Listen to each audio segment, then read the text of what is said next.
அனைவருக்கும் மாலை வணக்கம். இன்றைய மைண்ட் யுவர் மைண்ட் நிகழ்ச்சிக்கு உங்களை வரவேற்பதில் மகிழ்ச்சி கொள்கிறேன். அனைவரையும் அன்புடன் வரவேற்கிறேன். இன்றைக்கு நம்முடைய நிகழ்ச்சி 921. இன்றைக்கு வந்திருக்க விருந்தினர் திரு ஜாகுவார் தங்கம் சார். ஸ்டண்ட் கோரியோகிராஃபர், நமக்கெல்லாம் பரிச்சயமா இருக்கும்னு நினைக்கிறேன். ஸ்டண்ட் கோரியோகிராஃபர், அதாவது சண்டை பயிற்சி சொல்லிக் கொடுக்கிறாரு. அது மட்டும் இல்லாத நடிகரும் கூட நடிச்சிருக்காரு, தயாரிப்பாளரும் இருக்காரு, ஒரு படம் டைரக்டும் பண்ணியிருக்காரு. சாரோட பேரு பாத்தீங்கன்னா ஜாகுவார் தங்கமா அப்படின்னா அதுக்கு முன்னாடி ஒரு பேர் இருக்கு, தங்கப்பழம். அதான் சாரோட பேரு. ஆக்சுவலா 1954 கிட்டத்தட்ட படங்கள் நிறைய நடிச்சிருக்காரு. எம்ஜிஆர் தான் சாரை தியேட்டர் எதுக்கு கூப்பிட்டு வந்தாங்க அப்படின்ற மாதிரி நியூஸ் பார்த்தோம். நம்ம ஸ்டென்ட் மாஸ்டரா இருக்காரு, ஆக்டரா இருக்காருன்னு நான் சொல்லிட்டேன் ஆல்ரெடி. எப்போ வந்தாருன்னா 1978 தான் இந்த ஃபீல்டுக்கு வந்திருக்காரு. மனைவி பேர் சாந்தி தங்கம். பசங்க 2 பசங்க இருக்காங்க, விஜய் ஸ்ரீனிவாசன், ஜெய் அப்படின்ட்டு.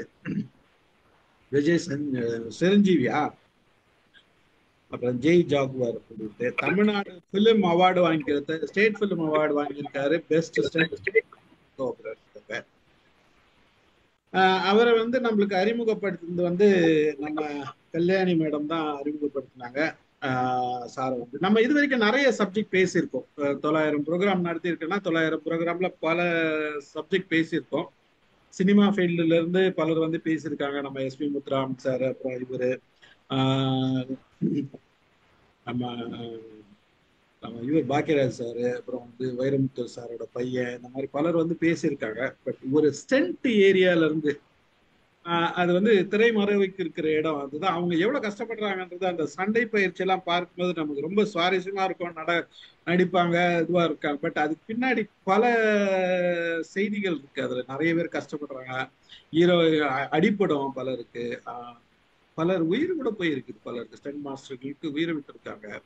அது கூட நடிக்கிறவங்களுக்கு தான் பலர் வாழ்க்கையே போயிருக்கு. அந்த மாதிரி ஒரு ஏரியா, அந்த மாதிரி ஒரு ஃபீல்டு.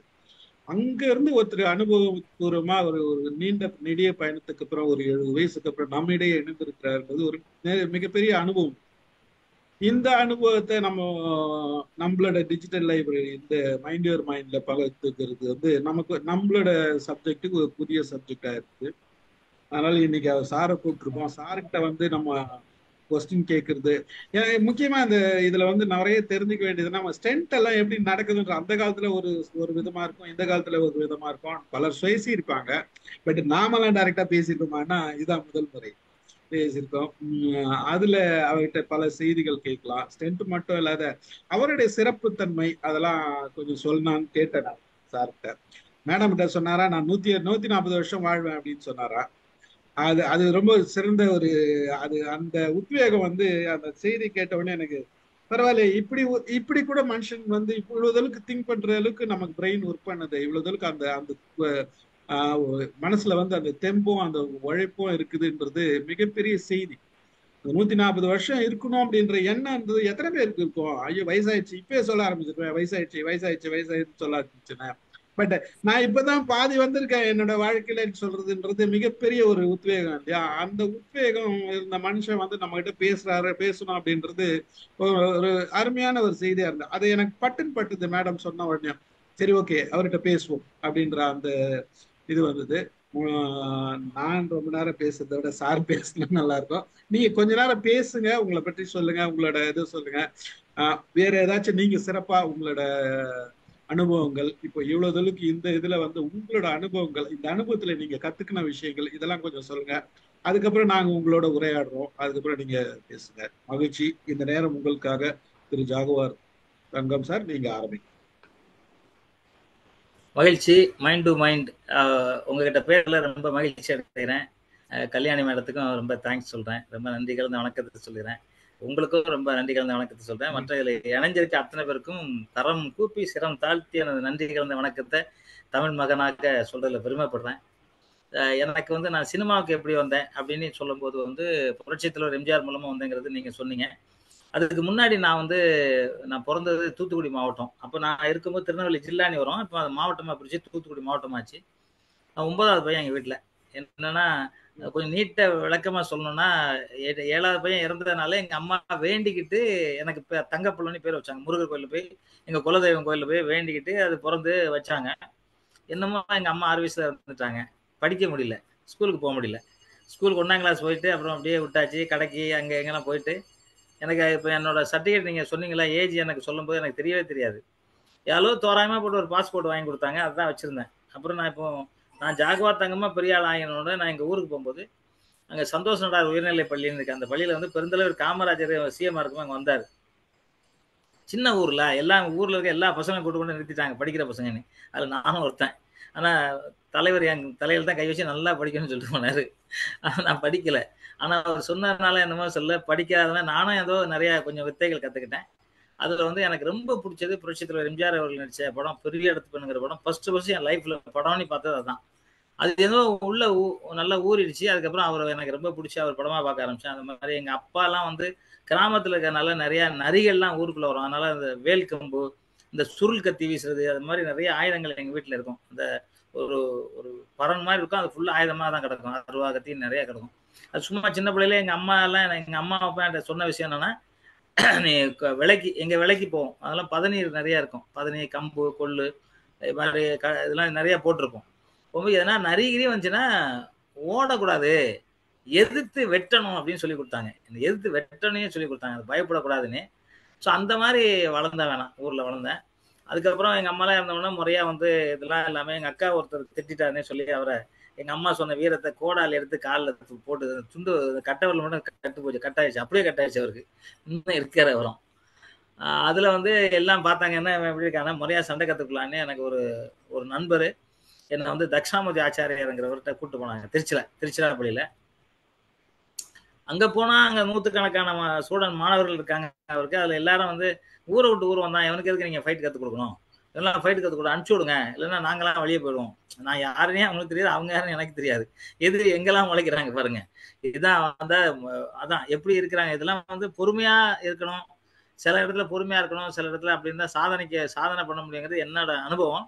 அதுக்கப்புறம் நாங்க வந்து எங்க வாத்தியார் என்ன சொன்னா, டேய் அந்த டீ கிளாஸ் எல்லாம் அப்படியே தூக்கி போட்டு போயிருங்கடா, செருப்பு எல்லாம் தூக்கி அங்கங்க தூக்கி வச்சுட்டு போடுறீங்க, அந்த குஸ்தி மணல புரட்டணும், கம்பு கம்புலாம் தொடச்சி வைக்கட்டுறா, அவன் இருக்கட்டுறா அப்படிங்கிற மாதிரி சொன்னாரு. என்ன நீ ஓகே வாடானாரு. நான் ஓகேங்க அப்படின்னேன். ஏன்னா நான் முதல்ல கத்துக்கணுங்கிறதுல நான் ரொம்ப வெறியா இருந்ததுனால ஓகேன்னு. ஆனா ஒரு வருஷமா எனக்கு எதுவுமே தெரியல. நான் கம்பு எடுத்து துடைக்கும் போது இந்த பசங்க பார்த்தாங்க, திட்டுவானுங்க. திட்டுறது இல்ல, தலையில இருந்து போடுவானு, கம்பை ஒண்ணு தொடர்றது யாரா சொன்னா அப்படின்ட்டு. ஸோ அந்த மாதிரி செருப்பு எல்லாம் அடுக்கி அப்படியே இருந்துட்டு ஒரு நாள் நானா வந்து கடவுள் இருக்காங்கன்னு சொல்றாங்க, இல்லைன்னு சொல்றாங்க. ஆனா நான் வந்து எனக்கு இருக்காங்க. என்னை பொறுத்த வரைக்கும் நான் ஆஞ்சநேயர் படம் வந்து ஒரு 5 அடியில எங்க பள்ளிக்கூடத்துல வச்சிருப்போம். ஆஞ்சநேயர் படத்தை தொடச்சி டெய்லி அவருக்கு மாலை போட்டு அந்த விளக்கேற்றி வைக்கிறது நான் தான். காலையில 4 மணிக்கு போய் அவர்கிட்ட உட்கார்ந்து கேட்டேன், எதுக்காக எனக்கு என்ன, என் வயசுக்கு என்ன, வேற ஊருக்காரன் இந்த ஜாதிக்காரங்களாம் என்ன தெரியும், எனக்கு இந்த சண்டை கத்துக்கணும்னு ஆசை, ஏன் கத்து தர மாட்டேங்கிறாங்க. அப்பவும் காசு தான், ஃப்ரீ கிடையாது, காசு கொடுத்தா கத்துக்கிறோம். ஸோ அந்த டைம்ல வந்து எனக்கு வந்து என் உள்ளத்துக்குள்ள தோன்றுனதுதான் நான் அந்த விளையாட்டு அத்தனை சண்டையை கத்துக்கிட்டது. இப்படி கத்துக்கிட்டே இருந்தேன். இவங்க யாருக்கும் தெரியாது. 2 மணிக்கு வர ஆரம்பிச்சேன். ஏன்னா 5 மணிக்கெல்லாம் எல்லாம் வருவாங்க. அதுக்குள்ள தண்ணிலாம் தொளிச்சு கோலம் போட்டு வெளியே போய் பொண்ணு தெரியாம உட்காந்துருக்கணும். இல்லைன்னா திட்டுவாங்கன்னு சொல்லிட்டு இது மாதிரி கிட்டத்தட்ட ஒரு 6-7 வருஷம் அந்த காவேரி ஆத்துக்குள்ள போய் சிலம்பம் சுத்துவோம். ஆத்துக்குள்ளன்னா தண்ணிக்குள்ள. ஏன்னா என்னோட வேகத்துக்காக சுத்தினேன். ஒரு வாட்டி வந்து திருச்சி வரகநீர்ல வந்து சப்பரம் விளையாடிட்டு வராங்க. விளையாடிட்டு வரும்போது எங்க வாத்தியாருக்கு அடுத்த பொசிஷன்ல இருக்க சட்டாம்பிள்ளை அவரை வந்து வெளியூர்காரன் அடிச்சிட்டான். அடிச்ச உடனே எல்லாருக்குமே ஒரு இதாயிடுச்சு. ஊரே வந்து அப்பெல்லாம் டிவி கிடையாது, போன் கிடையாது, எதுவுமே கிடையாது. ஏதோ தேட்டர் 2-3 தேட்டர் இருக்கும். அதுல போய் படம் பார்க்கறதுக்கு டிக்கெட் கிடைக்காது. அந்த மாதிரி சூழ்நிலை கீழே உட்காந்து நான் சொன்னேன், இவன் மட்டும் என்கிட்ட கிடைச்சான்னா நான் அவனை ஓட அவங்க ஊருக்கு வெட்டிடுவேன் அப்படின்னேன். எங்க வாத்தியார் பார்த்தாரு, டேய் விளையா அடிப்பேடானாரு, நீங்க சொன்ன அடிப்பேன் அப்படின்னு. அவர் சொன்னாரு, நான் வந்து சிலம்பம் வந்து எல்லாம் இவ்வளோண்டு குச்சில தானே சுத்துவோம், நான் உலக்கையில ப்ராக்டிஸ் பண்ணேன். அதனால அதுக்கும் என்னன்னா அந்த கம்பளை சுத்தினா கண்ணுக்கே தெரியாது. நான் இப்போ 72 வயசு எனக்கு. ஆக்சுவலா எனக்கு இப்போ சுத்துறதே யாருக்கும் கண்டுபிடிக்க முடியாது. அப்போ எப்படி இருக்கும் பாருங்க. அது ஒரு 8 மணிக்கு இரவு நேரத்துல கண்ணுக்கே தெரியல, சவுண்டு மட்டும் தான் கேட்டுச்சு. அந்த ஏத்தாப்புல நினைக்கிறேன் ஓடி போயிட்டான், கூட்டத்தில் ஓடி போயிட்டான். அப்புறம் அவனை கூட்டு வச்சு சண்டை போடணும், ஏன் கண்டிப்பா சண்டை போடணும், சண்டை போட்டான். ஒரே வாட்டில அந்த அறுப்பு பாடம்னு ஒன்று இருக்கு சிலம்பத்தில். அதை பண்ணி ஒரே இதில் கம்பு பறந்து போச்சு. ஒரே கைத்தட்டல். எங்கள் வாத்தியார் என்னை தனியாக கூட்டு போய் கேட்டார், யார்கிட்டடா கற்றுக்கிட்டான்னு கேட்டார். உங்கள்கிட்ட தானே கற்றுக்கிட்டேன்னு. டேய், நான் தான் உனக்கு ஒன்றுமே சொல்லி தரலையாடா. நீங்கள் சொல்லி கொடுத்ததான், நீங்கள் எல்லாருக்கும் சொல்லி கொடுக்கும். நான் பார்த்துட்டு நான் காலைல 2 மணிக்கு வந்து கற்றுக்கிட்டேன். 2 மணிக்கா? என்னடா சொல்கிறேன். ஆமாம் அப்படின்னோடனே எங்கள் வாத்தியார் எனக்காக ஸ்பெஷலாக கிளாஸ் எடுத்து, நான் வந்து இன்னைக்கு வந்து இந்த லெவலில் இருக்கிறேன் அப்படின்னா அதுக்கு எங்கள் வாத்தியார். அதுக்கப்புறம் தனியாக ட்ரைனிங். என்னென்னா சைக்கிள் தான் அப்போல்லாம். சைக்கிள் கூட பேக் கேரியில் வச்சா 25 பைசா வாடகை. ஒரு சீட் இருந்தாக்க வந்து 5 பைசா வாடகை 1 மணி நேரத்துக்கு.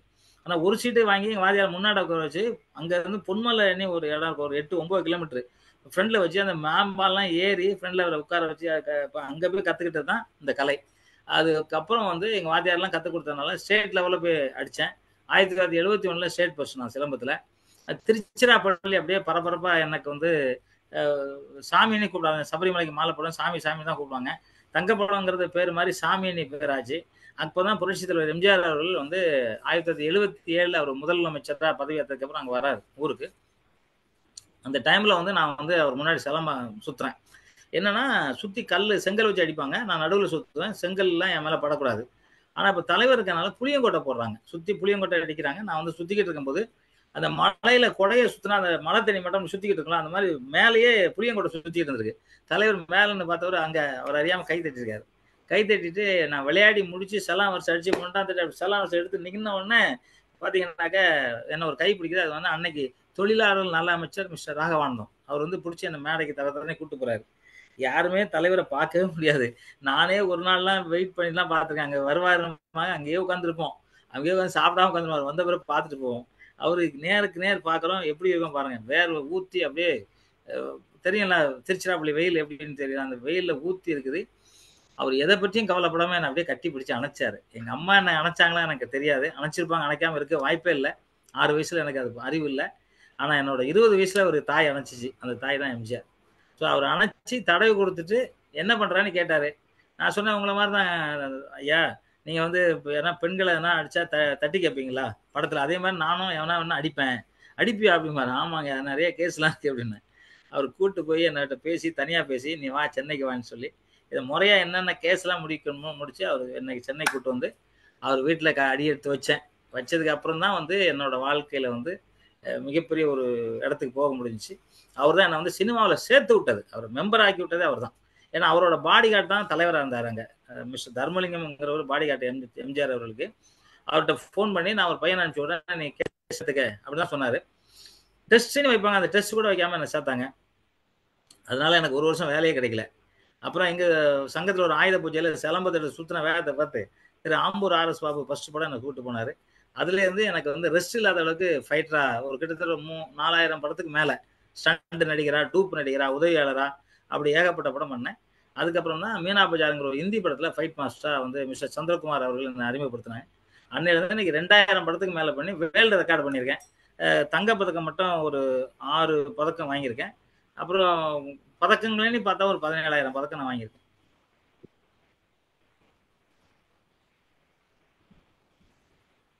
ரொம்ப மிகப்பெரிய இதுதான். ஆக்சுவலா வந்து இப்ப நீங்க ஒரு கை தட்டலாம் எல்லாரும் முதல்ல. அன்மியூட் பண்ணுங்க. யாரு? நானா? ஓகே ஓகே, எல்லாம் சூப்பர் சார். நன்றிங்க நன்றிங்க. 4000 படம் 4000 படம் நீங்க இது ஒர்க் பண்ணிருக்கீங்களா? ஆமா, ஸ்டண்ட் நடிகரா, டூப் நடிகரா, அசிஸ்டன்ட் நடிகரா. அசிஸ்டண்டா ஸ்டண்ட் மாஸ்டரா 2000 படம். ஓகே. ஃபைட் மாஸ்டரா வந்து உலகத்திலே யாரும் 2000 படம் பண்ணல. அதுக்கும் அவார்டு வாங்கிட்டேன், வேர்ல்ட் ரெக்கார்ட் அவார்டு வாங்கிட்டேன். ஓகே. தமிழ்நாடு விருது வந்து தமிழ்நாடு விருது எந்த வருஷம் கொடுத்தாங்க? தமிழ்நாடு வந்து எந்த வருஷம்? 91 80 அவார்டு கோல்டு மெடல். 96 98 2022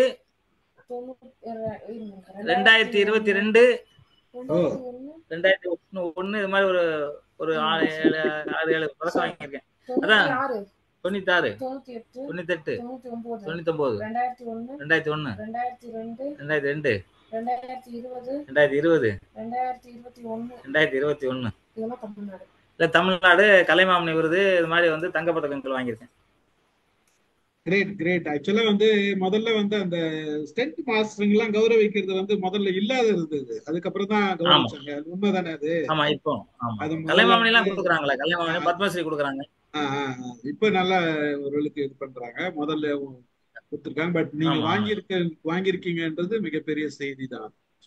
ஆமா ஆமா வாங்கிட்டேன். அது இந்த அது சண்டை ஒரு பயிற்சி, இந்த அந்த காலத்து சண்டை பயிற்சிக்கும் இப்ப இருக்கிற சண்டை பயிற்சிக்கும் என்ன வித்தியாசம்? ஐயா அப்போ வந்து ஒரிஜினலா அடிக்கணும். ஒரிஜினல் தான் அடி இல்ல, சும்மா சினிமா அடிலாம் கிடையாது. இப்ப நாங்க இருக்கும்போதே வந்து 2வது மாடிலாம் உடைச்சிட்டு வந்து தரையில பொத்துன்னு ஒரே ஷாட்ல விடுவோம். அடி அங்கங்க வலிக்கும். நான்லாம் பெங்களூர் பேலஸ்ல வஜ்ரமுஷிக்குன்னு ஒரு படத்துல, பெங்களூர் பேலஸ் கிட்டத்தட்ட ஒரு 45 அடி 50 அடிக்கு மேல இருக்கும். அதுல இருந்து கால் உடைச்சி கிட்டத்தட்ட ஒரு வருஷம் 3 மாசம் நடக்கவே முடியல. அதுக்கப்புறம் ஒரு 4-5 மாசம் நானா ட்ரெயின் பண்ணி எங்க வாத்தியார் கொஞ்சம் சித்த வைத்தியர், அதெல்லாம் அவர் மூலியமா மூலிகை எல்லாம் வச்சு ஆப்ரேஷன் பண்ணாம தப்பிச்சு அதுக்கப்புறம் திருப்பியும் ஷூட்டிங் போனேன். அது மாதிரி மிக அதிகமான கஷ்டம் ஸ்டண்ட் நடிகர்களுக்கு அந்த காலத்துல. இப்போ அது கிடையாது. இப்போ வந்து சும்மா அப்படி கையை தூக்கினா போதும், ஃபிளைட் சுத்தி 10 சுத்தி கீழே விடும். ஒரு குழந்தை வயிற்றுல இருக்க குழந்தை ஃபிளைட்டை ஒரு கையில பிடிச்சி சுத்திட்டு இருக்கலாம். அதுல இந்த காலம். அப்பெல்லாம் காரம் மோதனா ஒரிஜினலா நாங்க மோதம் 2 பேரும் அந்த பக்கம், அவன் 100 கிலோமீட்டர், இந்த 100 கிலோமீட்டர் இடிக்கிற இடத்துல வந்து அடிச்சாங்க, கார் அப்படியே பீஸ் பீஸா பிச்சுட்டு போகும். அது வந்து இப்போ அது இல்ல, அதெல்லாம் இல்ல. ஆனா பட் இது வந்து சேஃப்டி இருந்தாலும் புரட்சி தலைவர் எம்ஜிஆர் அவர்கள் ஸ்டைலோ, இல்ல மக்கள் கலைஞர் ஜெய்சங்கர் ஸ்டைலோ, இல்ல கேப்டன் விஜயகாந்த் அவர்கள் ஸ்டைலோ, இப்போ வந்து அந்த மாதிரி ஒரு ஸ்டைல், அந்த மாதிரி உண்மையான ஃபைட்டு விஜய் சாரு இது மாதிரி எல்லாம் உண்மையான ஃபைட் பண்ணாங்க. இப்போ வந்து அது தேவையில்லை, இப்போ அது தேவையே இல்லைங்கிற மாதிரி இருக்கு. அது வந்து உடம்புக்கும் கொஞ்சம் கரெக்டா இல்லைன்னு நினைக்கிறேன். ஏன்னா ஃபிட்டா இருக்கணும்னு நினைக்கிறதே விட்டுட்டு, சரி அது சிஜி தானே ரோப்ல தூக்க போறாங்க அப்படின்னு சொல்லி ஃபைட்டர்ஸ் அசால்ட்டா இருக்காங்க. அந்த காலத்துல நாங்கெல்லாம் 4 மணிக்கு அவுடோர் போனா கூட 3:30 மணி 4 மணிக்கு உடற்பயிற்சி பண்ணி குளிச்சுட்டு 6 மணிக்கெல்லாம் அப்படியே கம்மன்னு வந்து, இப்போ எல்லாம் சொல்லுவாங்க ஃபைட்டர்ஸ் இப்போ உடுப்பாங்க சாப்பாடு நிறைய கூட அப்படின்னு சொல்லுவாங்க. இப்போ அது எல்லாம் ஒன்றும் இல்லாம எல்லாமே ஒன்று தான்ப்பா அப்படிங்கிற மாதிரி ஆயிடுச்சு. இப்போ அது கொஞ்சம் ஈஸியான விஷயம்.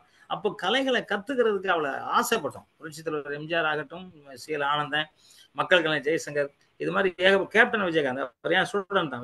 விஜயெல்லாம் என் ஸ்டூடெண்ட். விஜயகாந்த் சார்லாம் காலைல 5 மணிக்கெல்லாம் என்கிட்ட வந்து கத்துக்குவார்.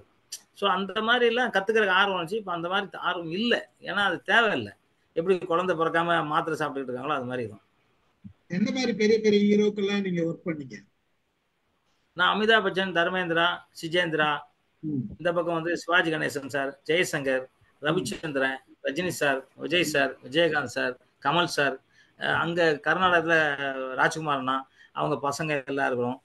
அதே மாதிரி மலையாளத்துல எல்லா நடிகம், அதே மாதிரி தெலுங்குல NTR, Krishna sir permanent dupe நான் தான். இது மாதிரி மேக்சிமம் தமிழ்நாட்டுல மட்டும் இல்லாம இந்தியாவில் உள்ள எல்லா நடிகர் கூட நான் நடிச்சுட்டு டூப்பும் போட்டேன்.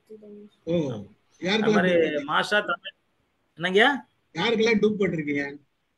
டூப் வந்து ரஜினி சாருக்கும் கமலுக்கும் பர்மனன்ட் டூப் பார்ப்போம். ஓ அப்படியா? ஆமா போட்டோ கூட ஒண்ணா காமிக்க பர்மனன்ட் டூப் உங்களுக்கு.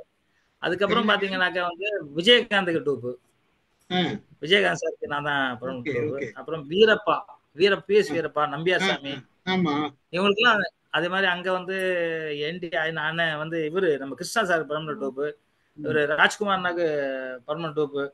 அந்த காலத்துல நான் தான் டூப்பு பாத்துங்க, அதெல்லாம் இருக்கு எல்லாம் அவங்க பாடி சூட் ஆகணும்ல, அந்த ஓரளவுக்கு உடம்பு வந்து சூட் ஆகணும்ல டூப் போடுறவங்க. ஆமா நாங்க வந்து அந்த மாதிரி தான் நம்ம கரெக்டா இருப்போம், அதே மாதிரி தான் இருப்போம். அது இல்லாம அது டெக்னிக்கலா நம்ம எடுப்போம், ஷார்ட் எடுக்கும்போது டெக்னிக்கலா எடுப்போம், தெரியாது. ட்ரெஸ் மட்டும் தான் இருக்கும். அது மாதிரி விக்குன்னா அவங்க மாதிரி விக்கு வச்சுக்குவோம். மற்றபடி ஏன் இப்ப நாங்க வந்து சில்க் சுமிதாவுக்குலாம் பர்மனன்ட் டூப் அந்த காலத்துல இதெல்லாம் புருவத்தெல்லாம் எடுத்துருவாங்க, எல்லாத்தையும் எடுத்துருவாங்க. பர்மனன்ட் டூப் தான், யாருக்கும் தெரியாது. மனோரமாஜிக்கு பர்மனன்ட் டூப்னா மனோரமாஜி கூப்பிட்டோன்னே சண்டை இல்லாத இடத்துல அவங்களுக்கு எல்லாம் சண்டை போடுற போகாது. ஆமா அவங்க சண்டை போடுறப்ப அவங்களுக்கு டூப், அந்த சண்டை காட்சிகள் எல்லாம் டூப். ஆமா ஸ்ரீபிரியா மேடத்துக்கு டூப் போட்டிருக்கேன். ஏகப்பட்ட ஆக்டர்ஸ் அந்த காலத்துல நிறைய பேருக்கு நான் டூப் போட்டிருக்கேன்.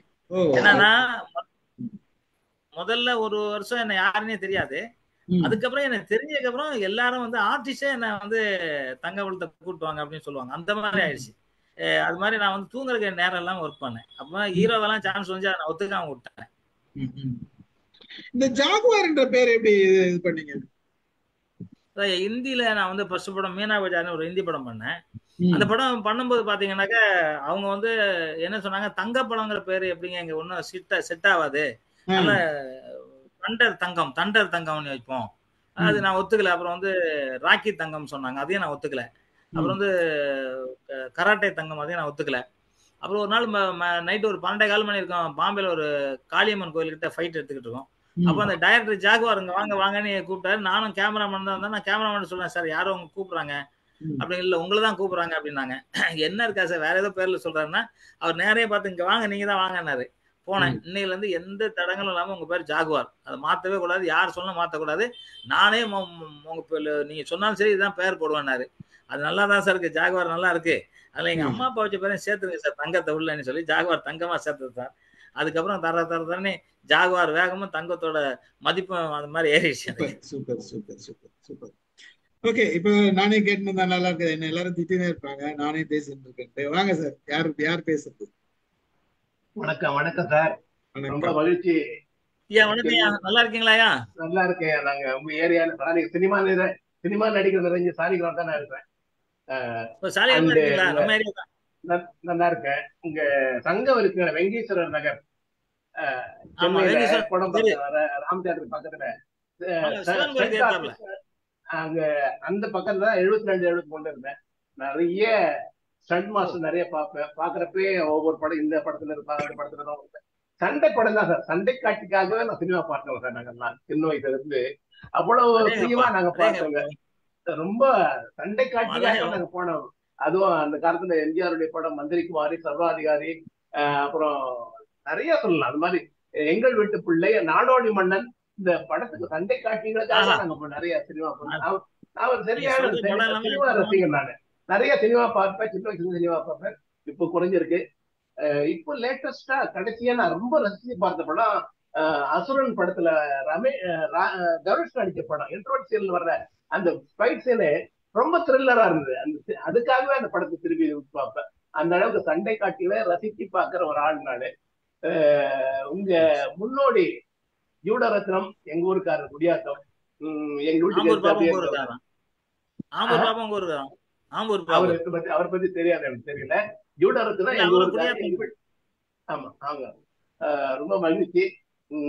நீங்க ரசிச்சு பார்த்த ஒரு சினிமா சண்டை காட்சினா என்ன சொல்லுவீங்க சார்? உங்களுக்கு சின்ன நான் வயசுலயே இல்ல ரசிச்சு இப்போ சண்டை காட்சின்னா, லேட்டஸ்டாவா? இல்ல நான் 1001 படம் வந்து சண்டை காட்சி இன்னும் ரசிப்பேன். Super super. அது மாதிரி பெரிய இடத்து எம்ஜிஆர். எம்ஜிஆர் படம், எம்ஜிஆர் படத்துல உள்ள சண்டை காட்சி, அதாவது எதிரியை கூட சிரிச்சுக்கிட்டே அடிக்கணும்னு சொல்லி தந்த தத்துவ மேதை அவரு. எதிரினா அப்படிமால அவர் சிரிச்சுக்கிட்டே ஃபைட் பண்ணுவாரு. அதெல்லாம் வந்து எனக்கு ரொம்ப பிடிக்கும். ஏன்னா வந்து கடைசி வரைக்கும் வில்லன் அவர் திருத்துறதுக்கு தான் ட்ரை பண்ணுவார், கொலை பண்ணணும்னு ட்ரை பண்ண மாட்டாரு. அந்த மாதிரி ஒரு நல்லவனா திருத்தணும், ஒரு அம்மா அப்பாவை மதிக்கணும், பெரியவங்க மேல முன்னாடி ஆசீர்வாதம் வாங்கணும், பெரியவங்க முன்னாடி சுமரா நடக்கக்கூடாது. அந்த இதெல்லாம் கத்துக் கொடுத்தவர் படத்துல மட்டும் இல்லாம நேர்ல அவரை பார்க்கும்போது அந்த மாதிரி மரியாதைகள்லாம் கத்துக் கொடுத்த ஒரு மாபெரும் தெய்வம் அந்த தெய்வம். அந்த தெய்வம் படம் தான் எப்பவும் பிடிக்கும். இப்ப இல்ல, இன்னும் 200 வருஷம். ஐயா சொன்னாங்க 140ன்னு, நான் சொல்றேன் 200 வருஷம் நான் இருப்பேன். அந்த 200 வருஷமும் புரட்சித்துல எம்ஜிஆர் படம் பார்த்துட்டே இருப்பேன். எனக்கு அடுத்தது எம்ஜிஆருக்கு அடுத்தது கமல் அண்ட் கமல்ஹாசனுடைய ஃபைட்டிங் ஒரு பிடிக்கும். அண்ட் அர்ஜுன் அர்ஜுன் படம். அர்ஜுனா விஜய். அர்ஜுனா என் ஸ்டூடெண்ட் தாங்கய்யா. அர்ஜுனா என் student. Super super sir super. அந்த மகாநதியில படம் பூஜா சண்டை காட்சிகள்லாம் ஃபர்ஸ்ட் படம் பூஜா படம். மகாநடிகனா? மகாநதி. மகாநதி. மகாநதி, ஆமா, கமல் சார் படத்துல வர மகாநதி. கமல் சார், கமல் சாருடைய படம். முதல்வன் படத்துல அர்ஜுன் படம் எல்லாம் ரொம்ப ரசிச்சு பார்ப்பேன். எல்லாம் ரொம்ப ரசிச்சு பார்க்கறாரு. உங்களை பார்த்தது ரொம்ப சந்தோஷம். வாழ்த்துக்கள் வாழ்த்துக்கள். அடுத்து பேசலாம். நன்றி. உங்ககிட்ட பேசிக்கிட்டதுல எனக்கு தான் மகிழ்ச்சி. உங்களை மாதிரி கொஞ்சம் பேசும்போது ரொம்ப நல்லா இருக்கியா. ஏன்னா உங்க எதையுமே எதிர்பார்க்காம இருந்தாங்க. எங்க வீட்டுல ஸ்டண்ட் மாஸ்டர் வாடகை இருந்தாங்க. ஆனா அவங்க 3 மாசத்துக்கு ஒரு முறை தான் பார்க்க முடியும். 3 மாசம் போனாங்களா 3 மாசம் கழிச்சு தான் வருவாங்க.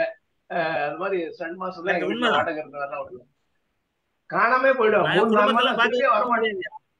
ஆமாங்க. மகிழ்ச்சி மகிழ்ச்சி. நாங்களும் குடும்பத்துல பார்க்க முடியாது, அப்படியே சுத்தி தான் நடப்போம், ஊரு சுத்திக்கிட்டு. ஆமா ஆமா. வாழ்த்துக்கள் வாழ்த்துக்கள். ஓகே, அடுத்து யாரு? ரொம்ப ரொம்ப மகிழ்ச்சியா நான் உங்களை நேர்ல சந்திக்கிறேன். ரொம்ப மகிழ்ச்சியா. வாகதேவனா வணக்கம், கேக்குதா? அனைவருக்கும் வணக்கம். அனைவருக்கும் வணக்கம் சார். வணக்கம் சார். உங்களை பார்த்ததுல ரொம்ப சந்தோஷம் ஆமா சார். வணக்கம். என்னன்னா நானும் நீங்க ரொம்ப சந்தோஷப்படுறோம். நிறைய நான் உங்களோட வீடியோஸ் பார்த்தேன். அதுல நீங்க எனக்கு 23 கலைகள் தெரியும்னு சொல்லியிருக்கீங்க. கலைன்னு தான் சொல்றீங்க. அது எல்லாமே இப்பவும் பிராக்டிஸ் பண்ணிட்டு இருக்கீங்களா சார் நீங்க? அதுக்கப்புறம் ரெண்டாவது கொஸ்டின் ஆமாமா. நீங்க ரஷ்யால போயிட்டு நீங்க ரஷ்யாவுக்கும் படம், ரஷ்யா மொழியிலயும் படத்துக்கு நீங்க இந்த மாதிரி ஸ்டண்ட்ல ஒர்க் பண்ணிருக்கீங்க ஆமா அப்படின்றது நான் ஆமா கேள்விப்பட்டேன். அதோட ஆமா. அந்த அந்த அந்த படம் எடுக்கும்போது அதோட அனுபவங்கள் அதை பத்தி சொல்லுங்க. இந்த குத்து வரிசை அப்படின்னு சொல்றீங்க இல்லையா, சிலம்பத்துல சேர்ந்ததா அது? அது மத்தி இந்த ஆமாங்க. 3 கொஸ்டினுக்கும் பதில் சொல்லுங்க. ஆமாமா. நன்றிங்க ஃபர்ஸ்ட் சார். என்ன கேட்டீங்க? ஃபர்ஸ்ட் என்ன கேட்டீங்க?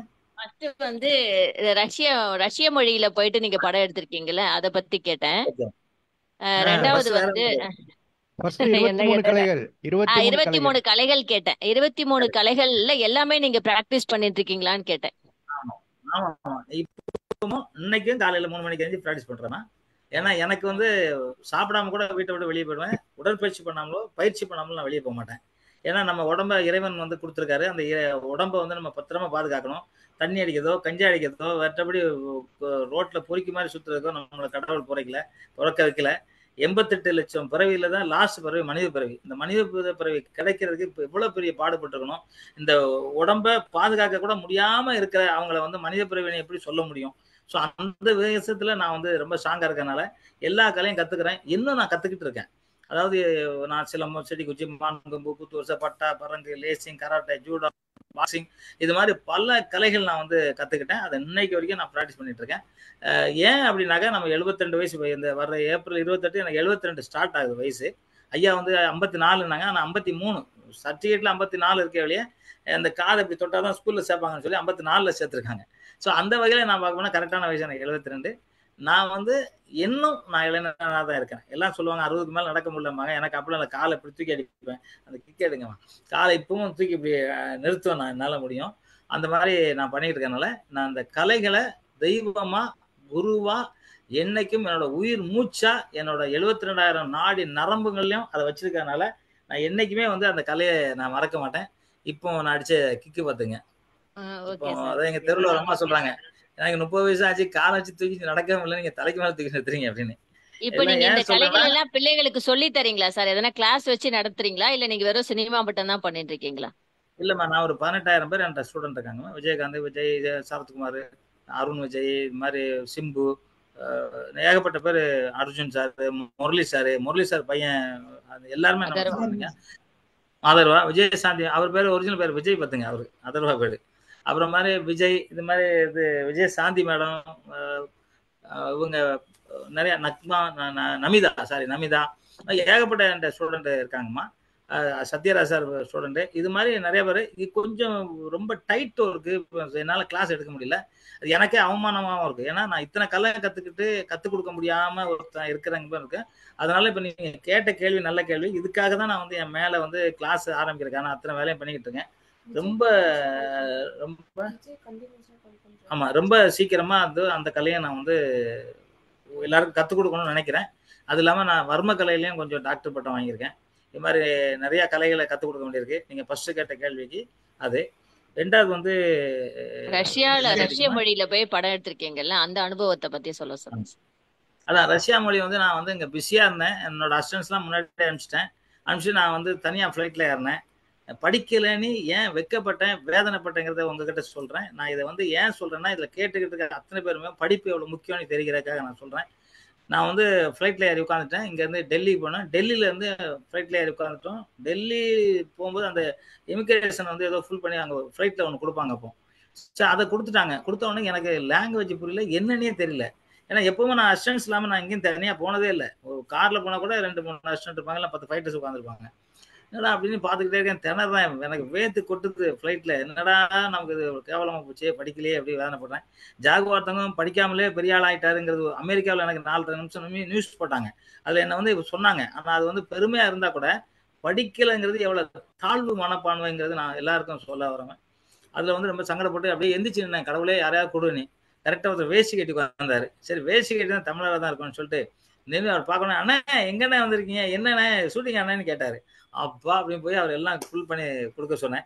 கொடுத்துட்டு இறங்கின உடனே ஒரு இன்ப அதிர்ச்சி. ரஷ்யாவில இருந்து என்ன வரவேற்க கிட்டத்தட்ட பசங்க நிறைய பேர் வந்திருந்தாங்க. என்னன்னா எங்கிட்ட இருந்து போனவங்க சொல்லியிருக்காங்க, அவர் வந்து சிலம்பத்துல ஸ்டேட்ல ஃபர்ஸ்ட், இந்தியாவில் ஃபர்ஸ்ட் அப்படி இப்படின்னு சொன்னோன்னா என்னை பார்க்கணும் ஆசைப்பட்டாங்க. நான் குள்ளமா இருப்பேன், கொஞ்சம் ஒரு 5 அடி கொஞ்சம் கம்மியா இருப்பேன்.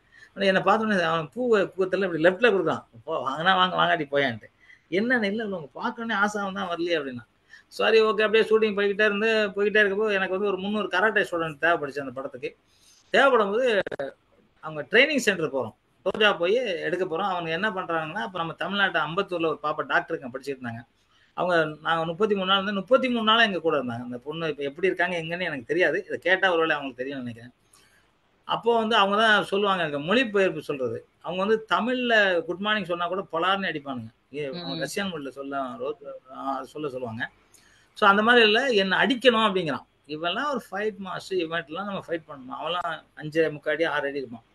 அப்போ நாங்கள் வந்து சொல்கிறோம் அந்த மாதிரி கிக்ஸ் இந்த மாதிரி அடிக்கணும், ஸ்லோவாக பண்ணணும், வேகமாக போனாலும் அங்கே வந்து நிறுத்தணும், பஞ்ச் இப்படி போனாலும் நிறுத்தணும் அப்படிலாம் சொல்கிறேன்.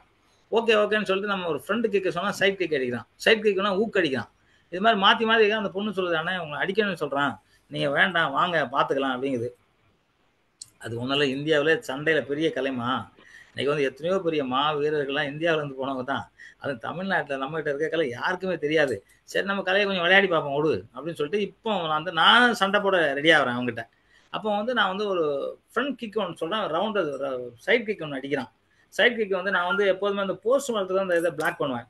அப்படி பிளாக் பண்ண தான் தெரியும் அவனுக்கு அந்த எலும்புல கிராக் விட்டுருச்சு. விட்டோடனே அவன் துடிக்கிறான், துடிச்சிட்டு நான் ஏதோ அடிச்சிட்டான் அப்படிங்கிறான். நான் வெரி சாரி, நான் தெரியல, நான் இப்படி சொன்னேன் பிளாக் பண்ணிட்டேன் அப்படின்ற மாதிரி சொல்றேன். உடனே ஸ்டிக்ல அடிக்கணுங்கிறான், கையில அடிச்சா அதை மாதிரி ஸ்டிக்கை வச்சு அடிப்போம்ன்றான். அதான் எனக்கு நல்ல சந்தர்ப்பம். நான் சொன்னேன் ஒரு செலாவரிசை எடுத்துக்கிறேன் சொல்லுவான் ஸ்டிக்ல, எங்க ஊர்ல தான் பண்ணுவோம் அப்படின்னு சொன்னேன். எல்லாம் நின்னாங்க. நான் வந்து செலாவரிசை, படைவரட்டுங்கிற செலாவரிசை, புரட்சி தலைவர் எம்ஜிஆர் முன்னாடி பண்ண செலாவரிசை. அதை பண்ணி காமிச்சு நிற்கும் போது எல்லாம் முட்டி போட்டு உட்காந்துட்டாங்க. கிட்டத்தட்ட 300 பேரை முட்டி போட்டு கீழே உட்காந்துருந்தாங்க.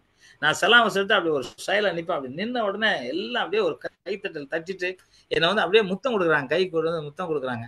இவங்ககிட்ட இவ்வளோ பெரிய கலையா அப்படின்னு சொல்லி முத்தம் கொடுக்குறாங்க. அதுக்குல இருந்து என் மேலே அவ்வளோ இதாகிடுச்சு. அந்த சண்டையை பார்த்த ஒரு போலீஸ் அதிகாரி என்னை வந்து அவர் ஸ்டேஷன்ல 1 மணி நேரம், அதாவது அந்த லாங்குவேஜும் தெரியாது ஒன்றும் தெரியாது, நீங்க தான் அதிகாரின்னு உட்கார வச்சாரு. அந்த போட்டோலாம் இருக்கு என்கிட்ட. ஸோ அந்த மாதிரி ரஷ்யாவில் வந்து 33 நாள் வந்து நிறைய அனுபவம். அந்த ஊர்ல தான் வந்து பார்த்து கடையெல்லாம் 1 மாசத்துக்கு முன்னாடி உள்ள சிக்கனு, 1.5 மாசத்துக்கு முன்னாடி மட்டனு, மீன் 2 மாசத்துக்கு முன்னாடி 6 மாசம் உள்ள வச்சது அப்பதான் தெரியும் எனக்கு. நானும் மஞ்சுளா மேடம் தான் மீன் வாங்குறதுக்கு போறோம். அந்த ஃப்ரிட்ஜை ஓப்பன் பண்ணா நான் வாந்தி எடுத்துட்டேன்.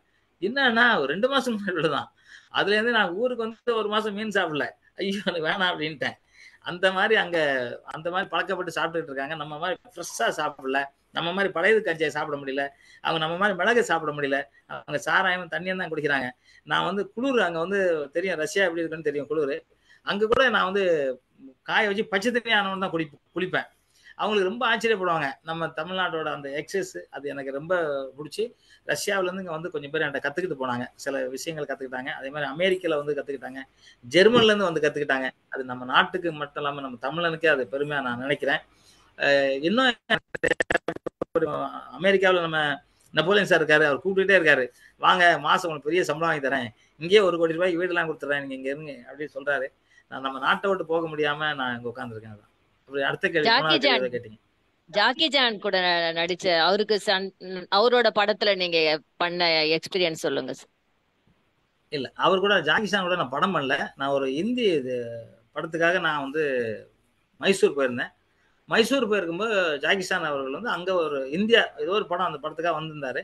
வரும்போது நாங்க எல்லாம் பக்கத்துல ஷூட்டிங் பண்ணும்போது அவர் வந்து எங்க ஷூட்டிங்கை பார்க்க அவர் வந்தாரு. ஜாக்கி சான் உடனே எங்களுக்கு சாக்கு, என்னடா ஜாக்கி சான் வந்திருக்காருன்னு. உடனே மொழிபெயர்ப்புல எல்லாம் உட்காந்து பேசிக்கிட்டு இருந்தோம். விஜயசாந்தி எல்லாம் பயங்கர பேசி ஃப்ரெண்ட் ஆயிட்டாங்க. அப்போ சொன்னாங்க இவர் வந்து சிலம்பத்துல வந்து இந்தியாவிலே ஃபர்ஸ்ட் அப்படின்னு. அப்படியே அப்படின்னு சுத்தி சொன்னாரு. பெரிய பாக்கியமா நான் நினைக்கிறேன். ஏன்னா புரூஸ்லி உலகத்திலே அதிவேகமான சண்டை கலைஞர் அந்த புரூஸ்லி கிட்ட இருந்து வந்தவர் இவரு. நான் சுத்தி காமிச்சோன்னே அவர் எனக்கு அப்படியே கட்டி தழுவிக்கிட்டாரு. இந்த மாதிரி வேகத்துல நாங்க கூட சுத்த மாட்டோம் எப்படி அப்படின்னாரு. நான் ப்ராக்டிஸ் பண்றேன் அப்படின்னேன். கிக்ஸ் எல்லாம் பார்த்து ரொம்ப சந்தோஷப்பட்டாரு. அவர் கூட நிறைய போட்டோக்கள், அந்த நினைவு இதெல்லாம் எடுத்தோம். பட் ஆனா வந்து இங்க 2015 வெள்ளம் வரும்போது அதுல எல்லாத்தையும் அடிச்சு அந்த போட்டோலாம். சோ அது இந்தியாவின் ப்ரூஸ்லின்னு கூட சொல்லுவாங்களா சார்? இந்தியாவின் ப்ரூஸ்லின்னு கூட சொல்லியிருக்காங்க. எம்ஜிஆர் சார் சொல்லியிருக்காரு உங்களை. ஆமா எம்ஜிஆர் சார் ப்ரூஸ்லி படம். அந்த எம்ஜிஆர் சார் வந்து என்ன சொன்னார், இந்த முன்சாக்கு படம். அந்த எம்ஜிஆர் வந்து என்னை வந்து கூப்பிட்டதே இந்தியன் ப்ரூஸ்லின்னு தான் கூப்பிடுவாரு. ஏன்னா அவர்கிட்ட அந்த நான் இப்போ இந்த போட்டோ உங்களுக்கு காமிக்கிறேன் பாருங்க. ஏன்னா அந்த போட்டோ வந்து எனக்கு வந்து 20 வயசுல எடுத்தேன். இந்த 20 வயசு போட்டோ இது வந்து தலைவர் தான் அவர் வீட்லயே வச்சிருந்தார் அந்த போட்டோவை. ரொம்ப நாள் அவர் வச்சிருந்தாரு. அப்போ அவர் சொன்ன எனக்கு கொடுத்தது இந்தியன் ப்ரூஸ்லி அப்படின்னு சொல்லி எனக்கு பட்டம் கொடுத்தாரு. ஸோ அது பெரிய பெருமை. யாரு கொடுக்குறா பாருங்க, புரட்சி தலைவர் எம்ஜிஆர் இந்தியன் ப்ரூஸ்லிங்கிறாரு. என்ன ஏன்னா கிக்ஸ் எல்லாம் கண்ணுக்கே தெரியாது. பஞ்ச் பண்ணானே இந்த தென்னை மரம்லாம் ஆடும். அப்போ 20 வயசுல, இப்போ 72, இப்பவுமே அடுத்த மாதிரி தான் இருக்கேன். அப்போ எப்படி இருக்கேன் பாருங்க. ஸோ அந்த பட்டம்லாம் எனக்கு வந்து பெரிய பெருந்தலைவர்ல கொடுத்து எனக்கு ரொம்ப சந்தோஷம், மகிழ்ச்சியாவே இருக்கு. நீங்க உங்களோட எல்லாத்தையும் ஷேர் பண்ணிக்க ரொம்ப சந்தோஷம். நன்றி சார். ரொம்ப நன்றிங்கம்மா. நீங்க கேட்ட கேள்விக்கு நான் பதில் சொல்ல எனக்கு மீண்டும் பழைய ஞாபகத்தை கொண்டு வந்தீங்க. உங்களுக்கும் ரொம்ப நன்றிங்கம்மா. அதாவது இது தெரிஞ்சதுன்னா டைட்டில் வந்து ரஷ்ய போலீஸ் அதிகாரின்னு போட்டுருக்கேன். ரவி சார் பேசுறீங்களா?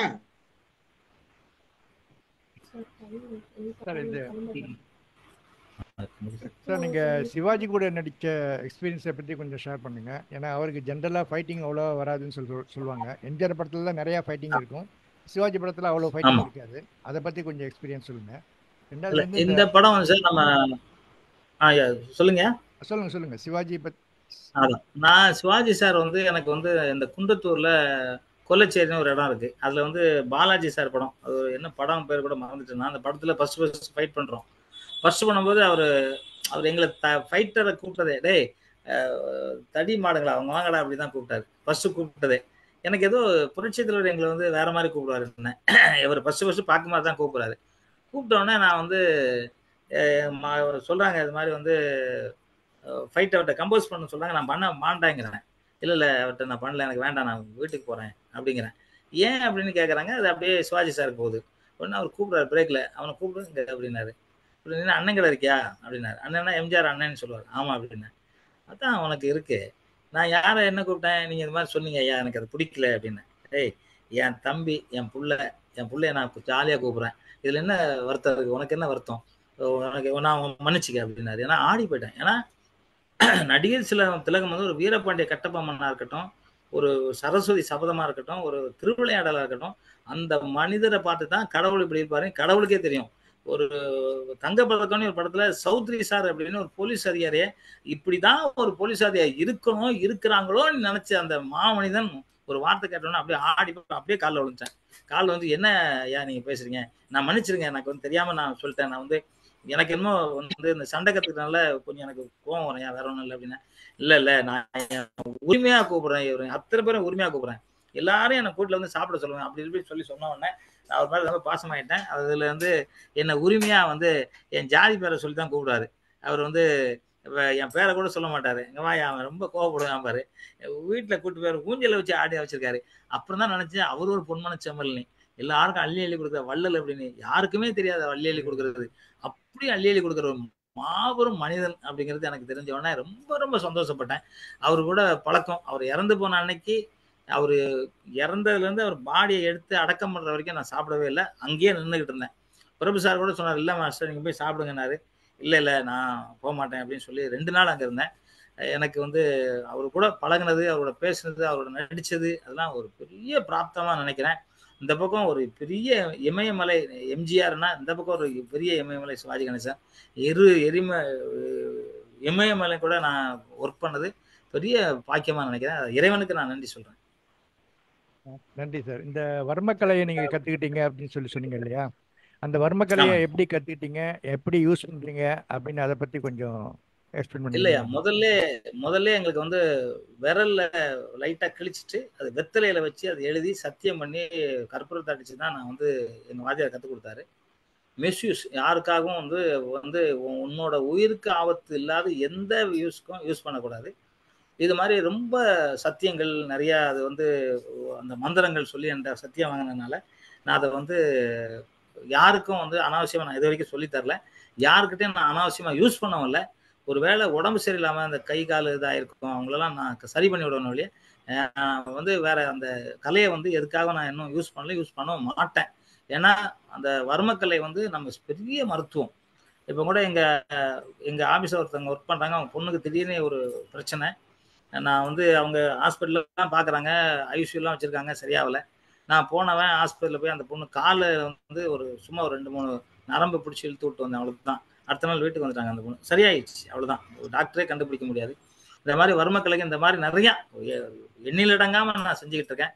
அது வந்து கடவுள் கொடுத்த வரமா நினைக்கிறேன். ஆனா அந்த கலையை வந்து புக்கா நிறைய பேர் போட்டிருந்தாலும் அது கரெக்டான தகவலா இல்லை. அந்த தகவல்லாம் வந்து ஒரு சில தவறுகளான இருக்கும். மாத்திரையில அடிக்கணுங்கிறது சொல்லியிருப்பாங்க. இதெல்லாம் நிறைய விஷயங்கள், அதுல நிறைய மர்மங்கள் நிறைஞ்சிருக்கு. இன்னும் இப்போ சித்த வைத்தியத்தை எப்படி மறைச்சாங்களோ அது மாதிரி வர்மக்கலையும் நம்ம இதுல மறைச்சிருக்காங்க. நோக்கோர்மனி ஒரு பெரிய கலை இருக்கு. இங்க இருந்து அமெரிக்காவில் மயக்கம் போட உள்ள செய்ய முடியும், அந்த பெரிய கலை. அது வந்து எனக்கு தெரியலன்னா என் நண்பர் ஒருத்தர் இருக்காரு, அவர் பண்ணிக்கிட்டு இருக்காரு, இன்னைக்கும் பண்ணிட்டு இருக்காரு. அந்த மாதிரி ஒரு மிகப்பெரிய கலை நம்ம கலை, வர்மக்கலை. அது கத்துக்கிறது வந்து கடவுள் வரம் இருந்தா மட்டும்தான் கத்துக்க முடியும், இல்லை கத்துக்க முடியாது. அந்த வரம் எனக்கு ஏதோ இருந்ததுனால அந்த கலை கத்துருக்கேன். அது மிஸ்யூஸ் எந்த காலத்தையும் நான் பண்ண மாட்டேன். ஓகே, இது அதாவது உங்களுடைய ஹெல்த் பாயிண்ட் ஆஃப் வியூவில் இந்த வர்மக்கலையை நீங்கள் வெளியாளர்கள்லாம் யூஸ் பண்ணிக்கிறீங்களா? அதில் ஏதாவது ஸ்பெஷல் எக்ஸ்பீரியன்ஸ் இருந்ததுன்னா கொஞ்சம் ஷேர் பண்ணலாம். இல்லை, நான் வர்மக்கலை எனக்கு தெரியுங்கிறத இப்போ தான் சொன்னேன், இடையில கொஞ்ச நாள் தான். அதுக்கு முன்னாடி எனக்கு வர்மக்கலை தெரியும் சொல்லவே இல்லை. ஏன்னா சொல்லக்கூடாது, எங்க வாத்தியார் சொல்லக்கூடாதான்ட்டாரு. இல்லை, ஒரே ஒரு வாத்தியார்கிட்ட தான் கற்றுக்கிட்டீங்களா இல்லை நிறைய வாத்தியார்கிட்ட கற்றுக்கிட்டீங்களா? இல்லை, ஒரே ஒரு வாத்தியார் தான், தட்சிணாமூர்த்தி ஆச்சாரி. இப்போ தான் அவங்க ஐயா வந்து சமாதி ஆனாங்க. அதுக்கப்புறம் டோனி பண்ணையாங்கிறவர்கிட்ட கராட்டே கற்றுக்கிட்டேன். கராட்டேல 7th பிளாக் பெல்ட்னா. தமிழ்நாட்டில் 20 பேர் தான் 7th பிளாக் பெல்ட், அதில் நான் ஒரு ஆள்.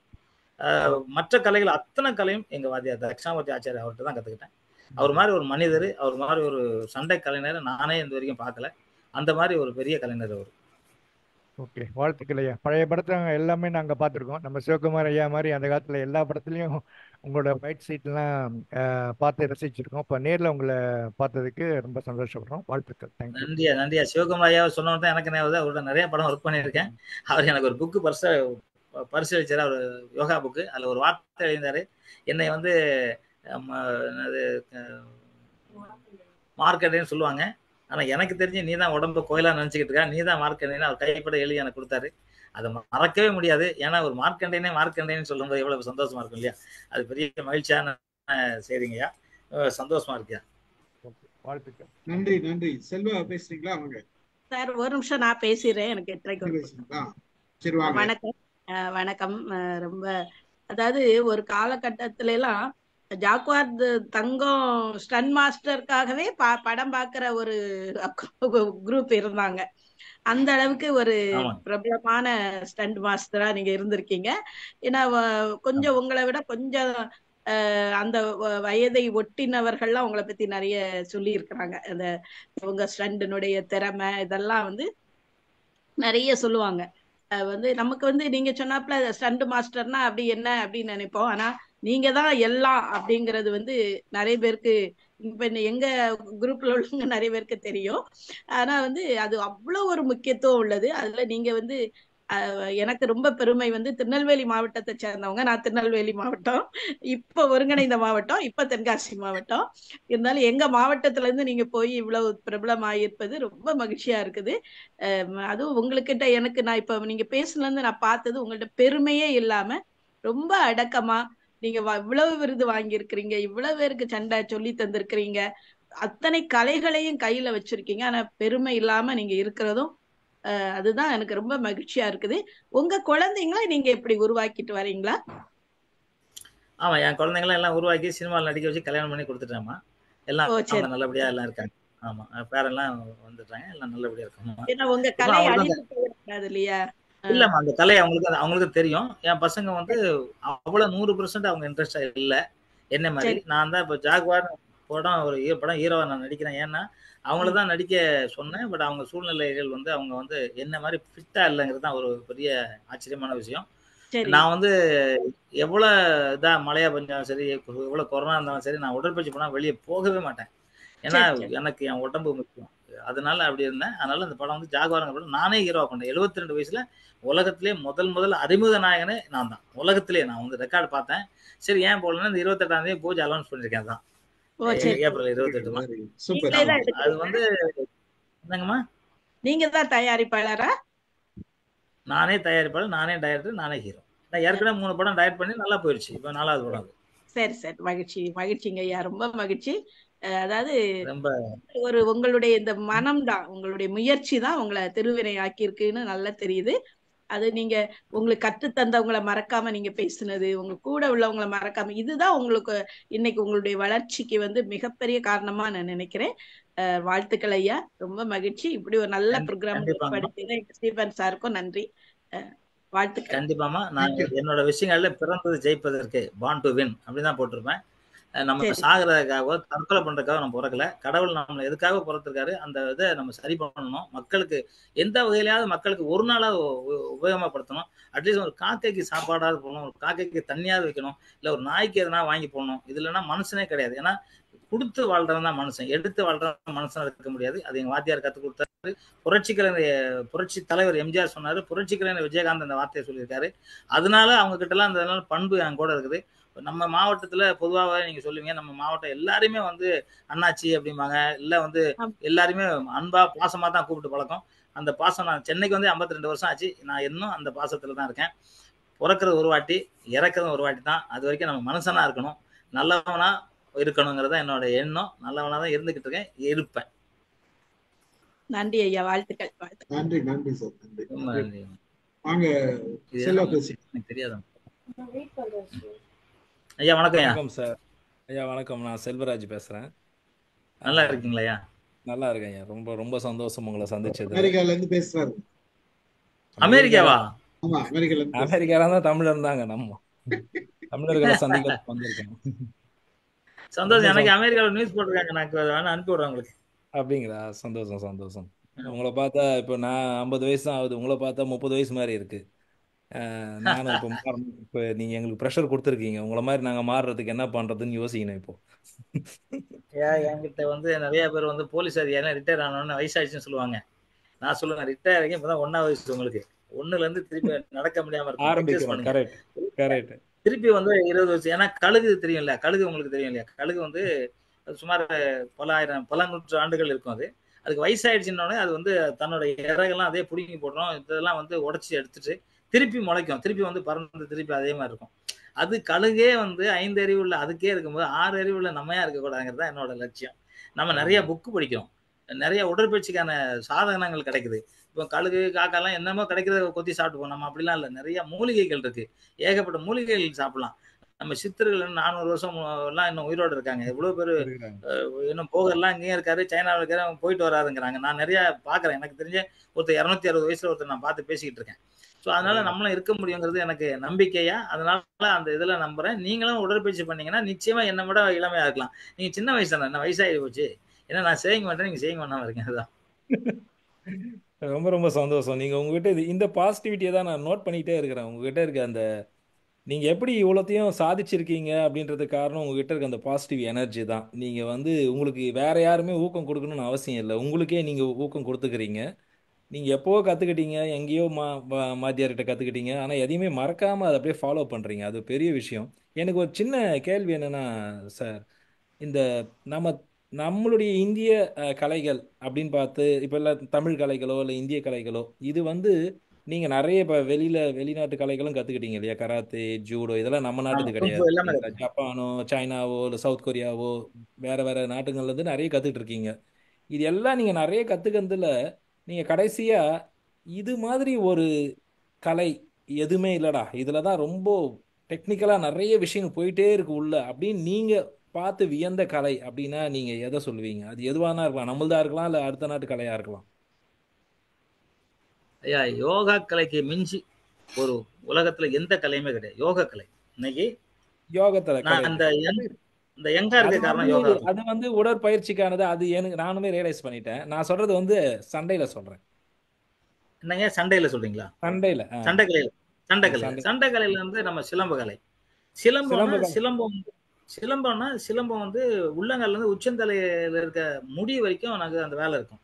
சிலம்ப கலையில் தான் அதுல இருக்கும். அதுலயே சிலம்பம், செடி குச்சி, மான் கொம்பு, அதே மாதிரி குண்டு போத்து, சக்கரை போத்து, சங்கிலி போத்து, சுருள்வாள், இது எல்லாமே அந்த சிலம்பத்தை இருக்காது. அப்புறம் குத்து வரிசை தான் கராட்டேவாச்சு. குத்து வரிசை அதுதான் பாக்ஸிங் ஆச்சு, அதுதான் ஜூடோவாச்சு. இது மாதிரி எல்லா கலைகளையும் உலகம் ஃபுல்லா நான் பார்த்துக்கிட்டதுல நம்ம கலையை வச்சுதான் அவங்க எல்லாம் பண்ணிக்கிறாங்க. அவங்க கலையை நம்ம பண்ணவே இல்லை. ஏன்னா நம்ம ஓலைச்சுவடியில நிறைய கலைகள் எழுதி வச்சிருக்கோம். நான் வந்து ரஷ்யாவில் கூட போகும்போது நான் அந்த சிலம்ப சுத்தமா அவங்க மறந்து போயிட்டாங்கன்னு சொன்னேன். வஜ்ராசனில் உட்காந்து அப்படியே உட்காந்து முட்டி போட்டாங்க. அதுக்கப்புறம் சில லாக்ஸ் எல்லாம் அவங்க வந்து போட்டு காமிச்சாங்க. பட் நான் போட்ட லாக்ஸ் அவங்களால போட முடியல. நான் எடுத்த லாக்கு கலட்டுறது அவங்களால முடியல. அதனால தான் எனக்கு ஸ்டூடெண்ட் ஆனாங்க அவங்க. இது மாதிரி ஜெர்மன்ல ஒரு ஃபைட் பண்ணும்போது இது மாதிரி அவங்களுக்குலாம் பண்ணும்போது அவங்களாம் குண்டு குண்டா இருப்பாங்க. அவங்க பார்த்தா நம்மளை அடிச்சிருவாங்களோ மாதிரி தெரியும். ஆனா டெக்னிக்கல் வாசியா நம்ம கிட்ட அவங்க ஒண்ணுமே முடியல. ஸோ அந்த மாதிரி நம்ம கிட்ட இருக்க கலைகள் வந்து யாருக்குமே இல்லை. அதனால உலகமெல்லாம் சேர்ந்து சதி பண்ணி தான் நம்மளை சாராயம் குடிக்க வச்சுட்டாங்களோன்னு கூட நினைக்கிறேன். ஏன்னா இந்த மாதிரி ஒரு உலகத்துல வந்து தெய்வ பரப்பு மனித பரப்பு அந்த தமிழ்நாட்டுல இருக்கிறாங்க, இந்தியாவில் இருக்காங்க. நீங்க எங்க பாருங்க, எந்த உலகத்திலேயாவது கடவுள் வந்து மனுஷனா பிறந்திருக்காங்க. கிருஷ்ணர் பிறந்திருக்காரு, ராமர் பிறந்திருக்காரு, ஆஞ்சநேயர் பிறந்த, இது மாதிரி ஏகப்பட்ட கடவுள்கள் பிறந்ததா நம்ம சொல்றோம். இல்லைன்னு சொல்றாங்க, இருக்குங்கிறவங்க இருக்கும்பாங்க. காத்தை யாரும் நேர்ல பார்க்க முடியாது, ஏதோ ஆடுது காத்து தெரியுது, அது மாதிரி ஏதோ நமக்கு நடக்குது, கடவுள் இருக்காரு, அவ்வளவுதான். இது அந்த சப்ஜெக்டுக்கு நான் போகல. இருந்தாலும் இந்த சக்திகள்லாம் இருக்கிறது ஒரே இது இந்தியன் தான், அதுலயும் குறிப்பா தமிழ்நாட்டு. அது வந்து உலகமே ஒத்துக்குது. இன்னைக்கு யோகாவில் வந்து இன்னைக்கு நம்ம மோடி ஐயா வந்து சொல்றாங்க யோகா வந்து இவ்வளவு பெரிய கலை. இன்னைக்கு அவரும் வயசானதுக்கு அவரும் நல்ல தெம்பா நடக்கிற காரணம் யோகா தான். இதே ரஜினி சார் வந்து இடையில கொஞ்சம் ரொம்ப உடம்பு சரியில்லாம போயிருந்தாரு. அதுக்கப்புறம் நான் ஒரு வாட்டி சந்திக்கும் போது சொன்ன விஷயம் யோகா தான். அந்த யோகா தான் அவர் இன்னும். அதே மாதிரி கேப்டன் வந்து கிட்டத்தட்ட 20 வருஷத்துக்கு முன்னாடி அவர் ரொம்ப கொஞ்சம் இதாயிட்டாரு. அப்படி நான் சொன்னேன் யோகா பண்ணுங்க சார், நீங்க யோகா மட்டும்தான் பண்ணணும்னு சொல்லி அவருக்கு கொஞ்சம் சொல்லி கொடுத்தேன். ஆனா அவர் யோகா அது என்னன்னா நம்பிக்கைன்னு ஒண்ணு இருக்கு இல்லையா. இப்போ பிரபஞ்சம்னு ஒண்ணு இருக்கு. நீர், நிலம், நெருப்பு, காற்று, ஆகாயம், இந்த 5 பூதங்களும் பிரபஞ்சம். இந்த பிரபஞ்சம் வந்து இருக்கா இல்லையா அப்படிங்கிறது நிறைய பேர். ஆனா இருக்கு வேணாம், இல்லைன்னு சொல்றாங்கன்னு நம்ப முடியாது. ஏன்னா நம்ம விடிய காலம் 3 மணிக்கு எழுந்திருக்கும் போது தான் பிரபஞ்சத்து கூட நம்ம பேச முடியும். நீங்க 6 மணிக்கு போகும்போது ஆரன் அடிக்கிறதும் கத்துக்க முடியும். ஸோ அந்த மாதிரி நிறைய விஷயங்கள் நம்ம தமிழக கலையில வந்து இந்த சிலம்ப கலை தான் முத உருவான கலை. அதாவது முத ஒன்று மற்போர். அது வந்து கரடி சண்டைன்னு சொல்லுவோம் நம்ம ஊர்ல. கரடி வந்து மற்போர் பண்ணுவாங்க, அதான் குஸ்தி. அந்த குஸ்தியை தான் நம்ம கத்துக்கிட்டு அப்புறம் வந்து தடி அதை வந்து சிலம்பத்தாக்கி இந்த கலை தான் உலகம் ஃபுல்லா வந்து இன்னைக்கு இதா இருக்கு. அதுல வந்து நான் சொல்றது உலக ஆக்ஷன் ஹீரோ ஜாக்கி சானே வந்து பாராட்டிருக்காருன்னா இந்த கலை மிகப்பெரிய கலையா, தமிழக கலையை நான் சொல்றேன், குறிப்பா சிலம்ப கலையை நான் சொல்றேன். பெருமைப்படுறேன், நான் அதை கத்துக்கிருக்கேங்கிறதுல எனக்கு பெருமையா இருக்கு. நான் வந்து இந்த ஸ்டண்ட் மாஸ்டர் நீங்கள் சொன்ன தைரியமே தான் கவனிச்சிருக்கேன். நான் வடபழனியில் இந்த ஸ்டண்ட் அசோசியேஷன் பக்கமாக வேலைக்கு ஒரு டைம் போகும்போதெல்லாம் பார்ப்பேன். அப்போது அவர் பொன்னம்பலம் ஐயா இவங்கெல்லாம் வந்து அந்த பெரிய புல்லட்லலாம் வெளில உட்காந்துட்டு இருப்பாரு. எல்லாருமே பெரிய பெரிய பல்காக இருப்பாங்க, பெருசு பெருசாக ஹைட்டும் வெயிட்டுமா இருப்பாங்க. அப்போதான் நான் நினைப்பேன், ஏன் எல்லாருமே இவ்வளோ கனமாக தான் இருக்கணுமா? ஆனால் நீங்கள் ஒரு ஆள் எனக்கு பார்த்ததுலேருந்து நீங்கள் வந்து ஒரு சாதாரண மனிதன் மாதிரியே உடலை வந்து மெயின்டைன் பண்ணிக்கிட்டு அதே சமயத்தில் கலைகள்லையும் வந்துட்டு ரொம்ப எக்ஸப்ஷனலாக இருக்கிற ஆள். நீங்கள் இந்த மாதிரி எல்லாராலையும் இருக்க முடியாது. இதுக்கே நீங்கள் வந்து ஒரு என்ன சொல்ல ஒரு யூனிக்கான ஒரு பர்சன் நீங்கள். அதனால தான் நான் அப்புறம் உங்களுடைய விக்கிபீடியாவில் இப்போ எல்லாம் போய் பார்த்துட்டு தான் இருக்கிறேன். அந்த ப்ரூஸ்லி வந்து அந்த முங்சாக்கை வச்சுட்டு நிற்கிற ஸ்ட்ரோக் அந்த இது 40 வயசுன்னு போட்டு ஒன்று வச்சிருக்கு. அதை பார்த்தா அப்படியே ப்ரூஸ்லியாக தான் முகத்தை மட்டும் அப்படியே ப்ரூஸ்லியை மாற்றிட்டா அந்த 6 பேக்கு அந்த இது எல்லாமே அப்படியே ப்ரூஸ்லி மாதிரியே இருக்கு. அது நீங்க தமிழ்நாட்டோட ப்ரூஸ்லி தான், ஐ மீன் இந்தியாவோட ப்ரூஸ்லி தான். அதுக்கு எந்த ஒரு மாற்று கருத்துமே இல்லை. நீங்க யோகால எவ்வளோ டெப்தா இருக்கிறீங்கன்றதே எனக்கு ரொம்ப சந்தோஷம். ஏன்னா நாங்கெல்லாம் யோகா பயிற்சியாளர், சார் வந்து எனக்கு yoga teacher, Steven sir, Narayanamurthy sir அவர் ஒரு யோகா டீச்சரு, இவங்கெல்லாம் நாங்கெல்லாம் யோகால ரொம்ப அதனால எங்களுக்கு யோகா பத்தி ரொம்ப ஆர்வம் இருக்கு. உங்களுடைய இளமைக்கு காரணம் இப்ப யோகா தான்றது எனக்கு புரிஞ்சிச்சு ஐயா. ரொம்ப ரொம்ப சந்தோஷம் உங்களை சந்திச்சதுல. நீங்க இன்னும் 200 வருஷம் ஆடுறதுக்கு எங்களால முடிஞ்ச வாழ்த்துக்கள். நிச்சயமா நான் வந்து நிச்சயமா 200 வயசு வரைக்கும் ஆடுவேன். நான் வந்து ஒரு ஆடியோ ஃபங்க்ஷன்ல நான் வந்து பேசும்போது டைரக்டர் KS ரவிக்குமார் சொன்னாரு, என்னையா 200 வருஷம் வாழ்ந்து என்னையா பண்ண போறேன், நீ வந்து டீ குடிக்க மாட்டா, தண்ணி அடிக்க மாட்டேன், எதுக்கே வாழ்ற அப்படின்னு கேட்டாரு. இப்போ ஒரு மாசத்துக்கு முன்னாடி ஒரு ஃபங்க்ஷன்ல அதே KS ரவிக்குமார் சொன்னா, அப்படியே 5 வருஷம் முன்னாடி பேச அப்படியே இருக்காயா, என்னையா அது அப்படின்னா. நான் சொன்னேன்ல சார், நீங்க நடக்க முடியாம போயிட்டீங்களா, நீங்க என்னோட சின்ன பையன், அவரும் ஏன் சொல்லுண்டு எப்படிங்க, இப்ப நான் எப்படி இருக்கேன் பாருங்க. அதான் இறைவன்கிட்ட நம்ம போகும்போது தெம்பா தான் போகணும். நம்ம நோயாளியா ஏன்டா படைச்சோம் அப்படிலாம் போகக்கூடாது, நல்லா போகணும். அதுக்காக எல்லா பயிற்சியும் பண்ணுங்க அப்படின்னு நான் சொல்லுவேன் எல்லாத்தையும். எனக்கு உண்மையாவே வந்துங்க என் உடம்பு மேல எனக்கு தீராத காதல். அதாவது நம்ம காதலிக்காம வேற யார் காதலிப்பா? அதனால அந்த காதல் எனக்கு உண்டு. இதை கேட்குற அத்தனை பேருமே தன்னோட உடம்ப காதலிச்சிங்கன்னா நீங்க நோய் நொடி இருக்காது. யாராவது விஷத்தை சாப்பிடுவானா உடம்பு நல்லா இருக்கணும், அதாவது சாராயம் குடிக்கிறான், விஷம் சாப்பிட்றான் பாருங்க. அதை முதல்ல எல்லாருமே வந்து நிறுத்தணும். நான்லாம் இருக்கும்போது 9வது பையன் எங்கள் வீட்டில் எங்கேயாவது குடும்ப கட்டுப்பாடு பண்ணீங்கன்னு கூவி கூவி கத்துவாங்க. வேற குழந்தை பத்துங்கன்னே ஹாஸ்பிட்டலாக வச்சிருக்காங்க. ஒரு தெருவுக்கு 3 ஹாஸ்பிட்டல் குழந்தை பத்து தரேன்ட்டு. ஸோ அந்த சூழ்நிலைகள் இப்படி மாறி இருக்கு. இந்த மாற்றத்துல இந்த வீரக்கலைகள் வந்து முக்கியமான கலை. இப்போ ஒரு சமுதாயம் வந்து சிலம்பத்தை கையில எடுத்துட்டு இன்னைக்கு வந்து அரசாங்கம் இன்னைக்கு தமிழக முதலமைச்சர் ஐயா வந்து என்ன சொல்லிட்டாங்கன்னா, சிலம்பம் கத்துக்கிறவங்களுக்கு வேலை வாய்ப்பு அப்படின்னு சொன்னாங்க. இன்னைக்கு வந்து கிட்டத்தட்ட நீங்க பாத்தீங்கன்னா 1.25 கோடி பேர் சிலம்பம் கத்துக்கிறாங்க. ஸோ அது எனக்கு பெருமையா இருக்கு. ஏன்னா சிலம்பம் கத்துக்கிறது ஒரு ஒழுக்கமான கலை. இந்த கலையை வந்து கத்துக்கிறவங்க அதிகபட்சமா வந்து கெட்டு போக மாட்டாங்க. ஸோ அது உதாரணத்துக்கு புரட்சி தலைவர் எம்ஜிஆர், நான் நிறைய பேர் சொல்லலாம், நம்பியார் சாமி, இது மாதிரி ஏகப்பட்ட பேர் சொல்லலாம். இன்னும் நிறைய பேர் நமக்கு கண்ணுக்கு தெரியாம நிறைய பேர் இருக்கிறாங்க. அதான் உண்மையான விஷயம். அவங்க மூலியமா திருப்பி உலகம் பழைய ஒரு 400 ஆண்டுகளுக்கு முன்னாடி மக்கள் எவ்வளவு உடல் ஆரோக்கியமா இருந்தாங்களோ அந்த ஆரோக்கியத்தை தேடி போனோம்னா இவங்க முதல்லாம் கவர் பண்ணா தான் நடக்கும் இல்லையா. எனக்கு அவங்க பாட்டு அவங்க சொல்லாம போயிட்டு தான் இருப்பாங்க. இப்போ நம்ம கூட அன்னைக்கு கூட ஒருத்தர் கேட்டாரு, சிலம்பம் கத்துக்கணும் சார்னாரு. தண்ணி அடிப்பீங்களா? எப்போ அடிப்பேனாரு. கத்தர மாட்டேன் போங்க அப்படின்னு. தண்ணி அடிக்காம வாங்க, நான் கத்துறேன்னு. அவ்வளவுதான். என்னோட லட்சியம் அதுதான். நீங்க வந்து காசு பணம்லாம் எனக்கு வேண்டாம், நீங்க ஒழுக்கமா இருங்க முதல்ல. அதுதான் நான் சொல்றது. ஸோ அதனாலதான் நான் இந்த இளமையா இருக்கிறேன்னு நான் நினைக்கிறேன். நீங்க ஐயா சொன்ன மாதிரி யோகா ரொம்ப ரொம்ப நீங்க எப்படி யோகா பண்ணீங்கன்னு தெரியல. நான் சித்தர்கிட்ட கத்துக்கிட்டேன். எங்க வாத்தியார் இல்லாம ஒரு சித்தர்கிட்டயும் நான் இருக்கேன்ல, லைவ்ல அவர் கூட இருக்கேன். அவர் சில விஷயங்கள் நம்ம உடம்புல 40 வயசு ஆனா அணுக்கள் எல்லாம் செத்து போகும்.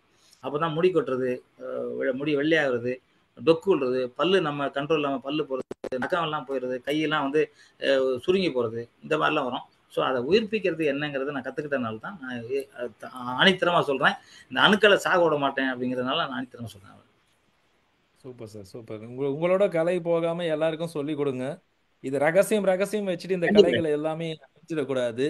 உங்களுக்கு அப்புறம் நிறைய ஒவ்வொரு கலையிலும் சிறப்பான ஆசிரியர்கள் வேணும். அதுக்கு நீங்க உங்களால முயற்சி என்ன முயன்றது பண்ணிட்டு பண்ணணும். காலம் தான் கொஞ்சம் எல்லாம் தண்ணி ஒழுக்கமா இருக்கணும். இந்த கலையெல்லாம் கத்துக்கணும், சும்மா எல்லாம் கத்து கொடுத்துட முடியாது. கத்து கொடுத்துட்டு அவனே போய் தொட்டுட்டு அவனை சாவடிச்சு அவன் பாட்டு போய் ஜெயிலுக்கு போயிடுவான், அவன் குடும்பம் போயிடும். அது வந்து ஒழுக்கமா இருக்கவங்களுக்கு மட்டும் தான் அதை கத்து தர முடியும். அதுதான் உண்மையான விஷயம். மற்றவங்களுக்கு கத்தர முடியாது. அதுதான் உண்மையான விஷயம். சந்தோஷம் ஐயா. ரொம்ப ரொம்ப சந்தோஷம் உங்களை சந்திச்சது. ரொம்ப சந்தோஷம். எல்லாரும் கேட்டதா சொல்லுங்க. அமெரிக்காவில் இருக்க தமிழர் ஒரு மேல சந்தோஷம், மகிழ்ச்சியா இருக்கியா? கண்டிப்பா ஐயா. நன்றி நன்றி சார். வாங்க நாராயணன் சார், வாங்க. நன்றி. வணக்கம் ஐயா. நல்லா இருக்கீங்க? நல்லா இருக்கேன் ஐயா. இங்க எங்க தளத்துக்கு வந்து பெருமைப்படுத்துவதற்கு மிக்க மகிழ்ச்சி, நன்றி. எனக்கு வந்து 2 விஷயம். உங்களை மாதிரி பெரியவங்க கிட்ட, உங்களை மாதிரி நல்லவங்க கிட்ட உட்காந்து பேசுறது ஒரு 1,00,000 ஆண்டுகளுக்கு முன்னாடி வாழ்ந்த மாதிரி எனக்கு ஒரு தோணுது. 2 பேரும் ஒரே வயசு. ஐயாவுக்கு 72 தானா? 70. நான் 54. நீங்க 53. நான் 53யா? நீங்க எந்த மாசம்? ஜூன். நான் அப்பவும் உங்களோட பெரியவன். நான் ஏப்ரல். ஆமாமா. 2 விஷயங்க. ஒண்ணு வந்து நீங்க அந்த எம்ஜிஆர் வந்து திருச்சியில வந்து உங்களை பார்த்து சொன்னீங்க இல்லையா, அது எந்த வருஷம் சொல்ல முடியுங்களா? ஐயா 77. 77. 77. அதாவது இந்த சிஎம் ஆனதுக்கு அப்புறம். ஆமா. எனக்கு ஞாபகம் இருக்கு. நான் திருச்சிக்காரன் தான் நானு. ஓ அப்படியா? வெள்ளமண்டியா? வெள்ளமண்டி. ஓ நான் கேள்விப்பட்டிருக்கேன். நான் சொன்னாங்க இது நண்பர்கள் வந்து இது மாதிரி வந்து ஒருத்தரை வந்து ஏன்னா அப்ப நீங்க வந்து பிரபலமாகல சொன்னாங்க. இது மாதிரி ஒருத்தர் வந்து அவரு எம்ஜிஆர் வந்து தெருவுக்கே தெரியாது. ஏன்னா எங்க அக்கா திட்டம் சண்டை கத்துக்கிட்டா, அதனால எங்க தெருவுக்கே தெரியாது. எம்ஜிஆர் வந்து ஸ்பாட் பண்ணிருக்காரு ஒருத்தரை அப்படின்னு வந்து சொன்னதை நான் கேள்விப்பட்டிருக்கேன். மிக்க மகிழ்ச்சி. அந்த வகையில திருச்சிக்காரங்கிறதுல வந்து பெருமையாவும் இருக்கு. நான் ப்ராப்பருங்க, ஆண்டா ஸ்ட்ரீட். நான் பாலக்கரையில் தான் இருந்தேன். தெப்பக்குளம் பக்கத்துல நான். ஆமா தெரியும். ஆனார் தெரியும், தெரியும். தெப்பக்குளம் பரமாவதி வந்து 2 ஆன மல்யுத்த மாமுண்டின்னு ஒருத்தர் இருந்தாருங்க. நான் அவர்கிட்ட கத்துக்கிட்டேன் கொஞ்ச நாளைக்கு நானு. பட் வந்து அதுக்கப்புறம் அதிகம் வந்து சாப்பிட்றதுக்கு நிறைய செலவு பண்ணா அப்போ கொஞ்சம் நிலைமை பைனான்சியலா அவ்வளோ குடும்பத்துல நிலைமை சரியில்லைங்கிறதுனால நான் நிறுத்திட்டேன் நான். ஆனா அவர் எனக்கு பர்சனலா நிறைய வெயிட்லாம் என்கிட்ட கொடுத்து நீ செய்ய, உன்னால என்ன முடியுமோ செய்யணும் எனக்கு கொடுத்துருந்தாருங்க. நல்லா இருக்கீங்க. எனக்கு 2வது கேள்வி என்னன்னா, சாதாரண சண்டை கலைஞர்கள் வந்து யோகாக்குள்ள போக மாட்டாங்க. என்ன மல்யுத்த வீரர்கள் வந்து உடம்ப வந்து கட்டுக்கோப்பா வச்சுக்கணும்னு நினைப்பாங்க. யோகா வந்து நெகிழ்வு கொடுக்கறது. அதுக்குள்ள எப்படி போனீங்க நீங்க? இல்லை எனக்கு வந்து எங்க வாத்தியார் அப்பவுமே யோகாலாம் பண்ணுவாரு. சரி. நான் அவர்கிட்ட அவ்வளவா யோகா கத்துக்கலனாலும் வேற ஒரு சித்தர் மூலியமா நான் வந்து அது அந்த கலையை கத்துக்கிட்டு நான் அதை கேர்லெஸ்ஸா இருந்த நிலையில பண்ணல. ஒரு கட்டத்துல எனக்கு வந்து ஒரு நிறைய தலைவலி இருந்துச்சுங்க. அந்த டைம்ல வந்து எனக்கு அவரு வந்து கனவுல சொன்னாரு, நீ வந்து யோகாவை ஏன் பண்ணாம இருக்க, அதை பண்ணு அப்படின்னாரு. 40 வயசுல 37 வயசுல ஏதோ இருக்கும்னு நினைக்கிறேன். சம்திங் 37 வயசு எனக்கு அப்போ இருக்கும். அப்போது நான் யோகா பண்ண ஆரம்பிச்சேன். எனக்கே வந்து என்ன தெரிஞ்சிச்சு, என்னடா இது இல்லைன்னு நான் எனக்குள்ள போய் நான் சரி பண்ண ஆரம்பிச்சேன். எனக்கு இவ்வளவு வயசாயிடுச்சு, நான் மாத்திரை சாப்பிட்டது இல்லை, ஊசி போடுறது இல்லை. கொரோனாவில் கூட எதுவுமே நான் சித்தா வைத்தியத்தில் தான் நான் சரி பண்ணிக்கிட்டேன். கொரோனா வரவும் இல்லை எனக்கு. ஆனா என்னன்னா அந்த யோகா வந்து அவ்வளவு பெரிய சக்தி, நம்ம உடம்புல இருக்க நோயை விரட்டி அடிக்க முடியுங்கிறது அதுக்கு மட்டும்தான் இருக்கு. வேற உடற்பயிற்சி பண்றது நம்ம தசைகளை வந்து இது பண்ணிக்கலாம் முடியும். நம்ம உள்ள இருக்கிறதும் இந்த மூளை, அந்த செல்லு, அந்த மாதிரி உள்ள இருக்கிற அத்தனை அமிர்த கிடங்குகள், இந்த நுரையீரல், இந்த 72,000 நரம்புகள், இந்த அத்தனையும் பண்ணோம்னா அது ஒன்லி யோகா மட்டும்தான். அதுல வந்து நம்ம ராஜ உறுப்புகளை சரி பண்ணோம்னா யோகா மட்டும்தான். வேற எதாலையும் ராஜ உறுப்புகளை சரி பண்ண முடியாது. அதுக்கு எனக்கு தெரிஞ்சதுனால அதை நான் பண்ண ஆரம்பிச்சேன். கிட்டத்தட்ட 40 வருஷமா நான் பண்ணிக்கிட்டு இருக்கேன். 40 வருஷமா யோகா பண்ணிக்கிட்டு இருக்கேன். எனக்கு நிறைய விஷயங்கள் தெரியும். நிறைய விஷயங்கள்னா நான் வந்து படிக்கவே இல்லை. நான் வந்து மருத்துவத்தை எதை கேட்டாலும் நான் சொல்லி மருத்துவத்துல சரி பண்ண முடியும், என்னால பண்ணிடுவேன். ஏன்னா அது எப்படி வருதுன்னு தெரியல, எனக்கு சொல்லுவாங்க, நான் ஈஸியா பண்ணுவேன். எனக்கு எங்க ஆபீஸ்ல ஒரு பாப்பா, அனிதாங்கிற பாப்பா, அவங்க குழந்தை பிறந்துச்சு. குழந்தை 7வது மாசத்துலேயே வயிற்றுக்குள்ள இறந்து போச்சு. அப்புறம் குழந்தைய வெளியே எடுத்துட்டாங்க. குழந்தை வர்ற வாசல்ல அதுக்கு புண்ணாயிடுச்சு. யூரின் போனோம்னா ஒரு மாத்திரை போட்டால் தான் யூரின் போகுமா, எல்லாம் போகலை. கிட்டத்தட்ட 10 நாளா ஒரு மாத்திரை போட்டால் கொஞ்சம் யூரின் போகும், அவ்வளோதான். வலி கீழே வந்து பயங்கர வலி, ஹாஸ்பிட்டலில் இருக்குது. ஒரு நாள் எனக்கு காலைல ஒரு 4:30 மணிக்கு எனக்கு ஃபோன் பண்ணுவாங்க பாப்பா. ஏன்னா நான் 4 மணி 3 மணிக்கெலாம் எக்ஸசைஸ் பண்ணுவேன், யோகா பண்ணுவேன்ட்டு. எனக்கு சித்தர் சொல்லலை, அந்த பொண்ணுக்கு மருந்து சொல்லலை. நீ 6 மணிக்கு கூடுமானேன். கரெக்டாக 5:59 கூப்பிடுச்சு. நான் ஒரு மருந்து சொன்னேன். அவங்க வீட்டுக்காரர் ஸ்பீக்கரில் சொல்கிறாரு, ஆமாம் டாக்டர் இவ்வளோ சொல்லியே சரியாகலை, இவர் என்னமோ நம்ம வீட்டில் கிடக்கிற சும்மா சின்ன சின்ன பொருளை எடுத்து பண்ண சொல்கிறாரு அப்படின்னு சொல்லியிருந்தாரு. நான் சொன்னேன், அனிதா நீ சாப்பிடுமா, ஒன்றும் பிரச்சனை இல்லை, நான் சொன்னது செய்யணும் அப்படின்னேன். சாப்பிட்டு 1 ஹவரில் சொல்லிச்சு, ஆனால் நான் யூரின் போயிட்டேனே, நல்லா போகுது, நார்மல் ஆகிட்டேன் அப்படின்ச்சு. அப்புறம் அங்கே ஒரு மருந்து சொன்னேன், அதுவும் சொல்லிச்சு. 3 நாளில் எல்லாம் கிளியர் ஆகி எங்கள் வீட்டுக்கு வந்து வீட்டுக்கு வந்து என்னை பார்த்துட்டு போச்சு. இப்போ குழந்தை பிறந்து நல்லா இருக்குது. என்ன சொல்கிறேன்னா, எனக்கு மருந்து தெரியாது, எனக்கு சித்தர் சொல்லுவார். சித்தர்னா இப்போ நான் வீட்டில் என் ரூமில் நான் மட்டும் தான் படுப்பேன். என் ரூமில் நான் 9:30க்கு படுப்பேன், 10 மணிக்கு என் கூட சித்தர் படுப்பார். இது வந்து உணர்வுல, நேரில் நான் பார்க்கல, உணர்வுல வந்து எனக்கு பட்டில் அமுங்கிறதுல இருந்து எல்லாமே தெரியும். என் கூட படுப்பார், நான் பேசுவேன் அவர்கிட்ட, நான் அவர் என்கிட்ட பேசுனதில்லை இது வரைக்கும். உணர்வு பூர்வமாக என்ன சொல்லுவார், புக்கை எடுத்து மருத்துவத்தை எழுதி வைப்பேன், நோட்டில் எழுதுவேன். ஏதோ ஒரு மந்திரம் கூட சொன்னார். அந்த மந்திரம் ஒரு பெரிய சாமியார்ட்ட போய் கேட்டேன், இந்த மந்திரம் உனக்கு எப்படி தெரியும்னாரு. இல்லைங்க சொன்னாங்க. இந்த மந்திரமா அப்படின்னு ஆச்சரியப்பட்டாரு.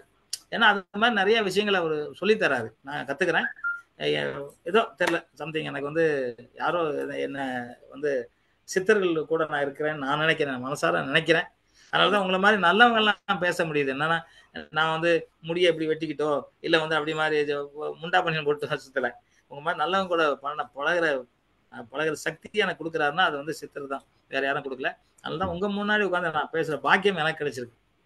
அவர் பேர் என்னங்க? தட்சிணாமூர்த்தி ஆச்சாரியர். எங்க வாத்தியார் பேர் தானே? திருச்சிக்காரரா சொன்னீங்க? இல்ல நீங்க உங்க வாத்தியார் ஆச்சா, இது உங்க யோகா கத்து கொடுத்தவர்? இல்ல யோகா கத்து கொடுத்தவங்க அவர் வந்து மணி கண்டன்ங்கிற ஒரு சித்தர் பேர் சொல்லுவாருங்க. அவர் போகரோட தீவிர ஒரு இது. இன்னைக்கும் இருக்காங்க, அவங்க பெரிய வயசாயிடுச்சு, இன்னைக்கும் இருக்காங்க. இந்த ஆர்ம்ஸ்லாம் நல்லா வச்சிருப்பாரு, உடம்புல நல்லா வச்சிருக்காரு. 160க்கு மேல வயசு அவருக்கு. இன்னொருத்தர் பாக்குறேன், ஒரு 300 வயசுல ஒருத்தர் பாத்துக்கிட்டு இருக்கேன் நான். ஏன்னா அந்த வழிபாடுல இருக்கனால அவங்க எப்படியோ நம்மகிட்ட ஜாயிண்ட் ஆகுறாங்க. ஜாயிண்ட் ஆகி நம்ம பேசிக்கிறோம். எல்லாம் நிறைய மருத்துவத்தை சொல்றாங்க, நிறைய கலைகள்லாம் நமக்கு சொல்லி தராங்க. இதெல்லாம் நம்ம இன்னும் கத்துக்கிட்டு தான் இருக்கேன். நான் புக் எழுதலாம்னு சொன்னா அவங்க அனுமதி கொடுக்கல, புக் எழுதணும்னு சொல்லலை. இது வந்து நீங்க பண்ற இது வேற, அவங்க எல்லாரும் புக் எழுதியிருக்காங்க, அந்த இது வேற, நீங்க பண்ண போறது வேற. இது வந்து டக்குனி பழிச்சிடும் அப்படின்ற மாதிரி நிறைய விஷயங்கள் சொல்றதுனால அது யோசனை பண்ணிட்டே இருக்கேன். என்னைக்கு அவங்க ஐயா ஆசீர்வாதம் பண்ணி நீ பண்ணுங்கன்றாலும் அன்னைக்கு புக் எழுதுவேன். இப்போ நான் படம் ஜாகுவார் படம்னா சிலம்பத்தை பற்றி தான் ஃபுல்லாக சொல்கிறேன். ஏன்னா அந்த சிலம்ப கலையும் அழிஞ்சு போச்சு. சிலம்ப கலை கூட இப்போ பாருங்க, ஏதோ எடுத்தவொடனே 4 சுற்றுறாங்க, 5 உடன் போடுறாங்க, பகல் போடுறாங்க. அதில் 1ஆம் நடிலே அதில் வந்து நிலப்பிரிவு அது மாதிரி நிறைய கலைகள் ஒன்றுலேயே இருக்குது. அந்த 64 பிரிவு இருக்குது. அந்த பிரிவுலாம் யாரும் சொல்லியே தரல. ஏன்னா அந்த கலை அப்படியே மலிஞ்சு போய் இவ்வளோதான்றோம். நான் வந்து கர்நாடகத்துக்கு போகும்போதே வந்து டோனி பொன்னியானே அவர் மலேசியா வருது. அவர் பிளாக் பெல்ட் அவர் தான் கராட்டே கற்றுக்கிட்டு இருக்கும்போது அங்கே சிந்தாமணியில் டெத்து போவோம் இல்லையா, மோளம் அடிச்சுட்டு அண்ணா சிலை பக்கத்தில் போகும்போது எல்லாம் சிலம்பம் விளையாட்டு போகிறாங்க. அவர் பார்த்து கிண்டல் பண்ணுறாரு, சிலம்பம்னு சுற்றுறானுங்க, ஊதி விட்டா கீழே வந்துடுவாங்க அப்படின்னு சொல்கிறாரு. நான் சொன்னேன், ஐயா அப்படிலாம் மரியாதைலாம் பேசாதீங்க, இது எங்கள் தமிழக கலை, இதை வந்து சாதாரணமாக நினைக்காதீங்க. அவங்க தான் தண்ணி அடிச்சுட்டு விளையாடிட்டு போகிறாங்க, அவங்க வந்து சாவில் விளையாட்டு போகிறாங்களே. ஒரிஜினல் கலை இருக்கிறவங்க கிட்ட நீங்கள் போய் அவனை டச் கூட பண்ண முடியாது. நீங்கள் கராட்டேல எத்தனை பிளாக் பெல்ட் இருந்தாலும் அவர் சொன்னார், என்னை கொண்டு விடு, நான் சிலம்பத்தில் என்னை விடு, நான் பார்த்துறேன்னாரு. ஒன்றும் இல்லையா, என்னையே நீங்கள் பிடிக்க முடியாது, நீங்கள் ஹேண்ட் டைப் சொல்லாதீங்க, நான் உங்கள் ஸ்டூடெண்ட் தான், ஆனால் என்னையே நீங்கள் பிடிக்க முடியாது அப்படின்னு. என்ன அவ்வளோ பெரிய கலையா நீ பண்ணிடுவியானாரு. நான் உங்களுக்கு 2 நிமிஷம் தரையா, 2 நிமிஷத்துக்குள்ள என்ன நீங்கள் பிடிச்சிடணும், 2 நிமிஷம் 1 செகண்டில் பிடிச்சிடனாரு. நான் வந்து அந்த கவச கலையை வந்து சுத்த ஆரம்பிச்சேன். அவர் படிக்கட்டில் இறங்கி ஓடி போயிட்டாரு, கீழே ஓடி போயிட்டாரு. ஓடி போயிட்டு என்ன நிறுத்திட்டானே, என்ன இவ்வளவு பெரிய கல்யாண, இது நான் சும்மா எங்க வாத்தியார் வந்து பாருங்க அப்படின்னா, இதெல்லாம் ஒரு கலை இல்லைங்க, நான் சும்மா எங்க வாத்தியார்ட்ட சும்மா தெரியாம போய் கத்துக்கிட்டு, எங்க வாத்தியார் வந்து பாருங்கண்ணே. எங்க வாத்தியார் கார் பண்றது, ஜூபிட்டர் டாக்ஸில மரக்கடை இருக்குல்ல ஐயா, அங்க அவர் வந்து சும்மா சொன்னாரு, இந்த ஒரு லாக்கு இதை கழட்டுனாரு, இது வந்து லாக்கு கிடையாது ஆனா லாக்கு, இதை கழட்டுங்கிறாரு.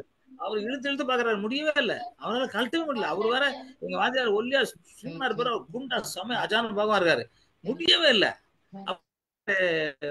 என்ன தங்கப்பழம், இன்னும் பெரிய கரெக்டா இது பண்ண முடியலடா அப்படின்னாரு. நீ கழட்டுறாரு. நான் ஒரே வரல கழட்டிட்டேன். கழட்டோன்னு அவர் ஆடி போய் உட்காந்துட்டாரு. என்னது இப்படி ஒரு கல்யாணம்னாரு. இதான் இது சண்டை, இதுதான் கத்துக்கணும் டெக்னிக்கல் அப்படின்னு சொல்லி அவர் வந்து காவேரி ஆத்து கூட்டு போயிட்டு அவர் வந்து கராட்டில கிக்க அடிச்சாரு. கிக்க மடக்கி தூக்கி போட்டு கீழே உட்கார வச்சிட்டாரு. அவரு எங்க வாத்தியாரு உட்கார வச்சுட்டு, ஐயோ என்ன நீங்க எல்லாம் கத்துக்கிட்டு நீங்களா இதெல்லாம் பண்றீங்கன்னாரு. அவரு ஆடி போயிட்டு என்கிட்ட சொன்னாரு, என்னப்பா இவ்வளவு பெரிய ஆளை வச்சு நீ என்கிட்ட கத்துக்கிறியானாரு. இல்ல சார், பெல்ட் வாங்கணும்னு வந்தேன், ஏன்னா நான் வந்து வேற ஒரு இடத்துக்கு போய் எல்லா கலையும் கத்துக்கணும்னு வந்தேன் அப்படின்னு சொன்னேன். ஆனா அப்பவும் சொல்ல, சிலம்ப கலையை மிஞ்சி அப்படி ஒரு கலையில எங்க வாத்தியாரை மிஞ்சி ஒரு வாத்தியாரம் கிடையாது. ஏன்னா தண்ணி அடி கூடாதுன்னு ஸ்ட்ராங்கா சொன்னவர். டீ சாப்பிடக்கூடாது பாரு, எல்லாம் இன்னைக்கு வரைக்கும் நான் சாப்பிடல, அது காரணம் எங்க வாத்தியார். உங்களை தொடர்பு கொள்றேன், நம்பரை வாங்கிக்கிறேன், நானு தொடர்பு கொள்றேன். கண்டிப்பா வாங்கிடுங்க, ஒன்றும் பிரச்சனை இல்லை. உங்களை பேசுறது ரொம்ப சந்தோஷம்.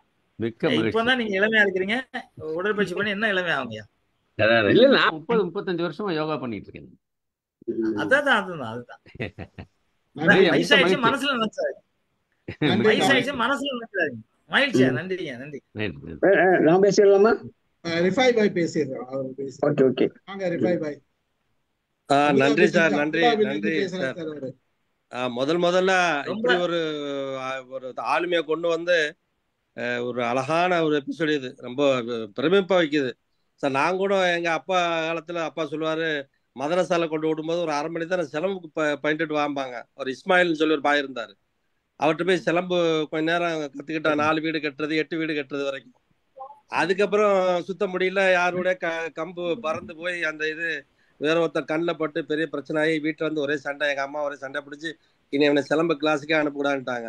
அதுல இருந்து அந்த சிலம்பு கொஞ்சம் சொன்னீங்க, அந்த சிலம்பு கற்றவர்கள் ஒழுக்கமா இருப்போம்னு சொன்னீங்க பாருங்க. எங்க அத்தா அதுக்கு தான் கொண்டு சேர்த்தாரு. ஆனா அருமையான அந்த சிலம்பு பயிற்சி இருக்குத ரொம்ப வரவேற்கத்தக்க ஒண்ணு சார். ஆனா நம்ம வந்து வாத்து நீந்துறது தான் எல்லாரும் பார்ப்பாங்க, ஆனா வாத்துடைய கால் பெடல் அடிக்கிறது வந்து யாருமே பாக்குறது இல்லை. ஒவ்வொரு படங்கள்லயும் ஹீரோ ரொம்ப பிரமாதமா செய்யறாரு, ஆனா உள்ளுக்குள்ள டூபோ நீங்க எல்லாம் போட்டு செய்யறது ரொம்ப ஆச்சரியமா இருக்கும். அதே மாதிரி சில நேரங்கள்ல ரொம்ப பிரமிக்க வைக்கக்கூடிய சண்டைகள்லாம் இருக்கு. நம்ம ஆக்ஷன் மூவி தான் அப்பவே பார்ப்போம் குழந்தைகள் இருந்து.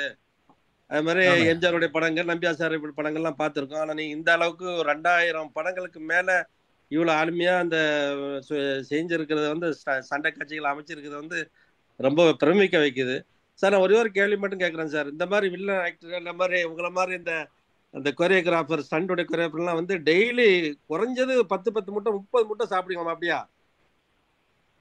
நான் வந்து 60 முட்டை சாப்பிடுவேன். அப்போ 60 முட்டை சாப்பிடுவேன் அப்போ.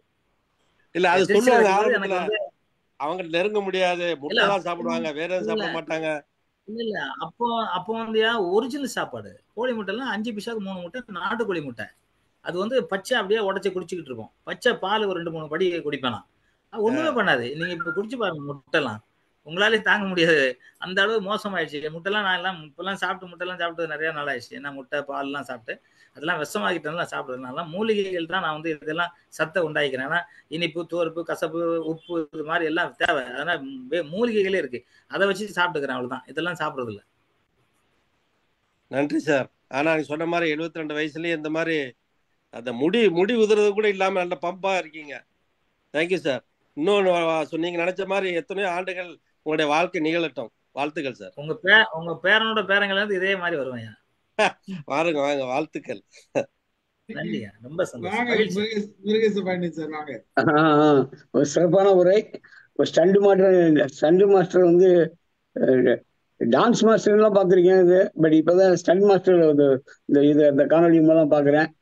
ரொம்ப சிறப்பா உங்களுடைய அனுபவத்தை எல்லாம் சிறப்பா சொன்னீங்க.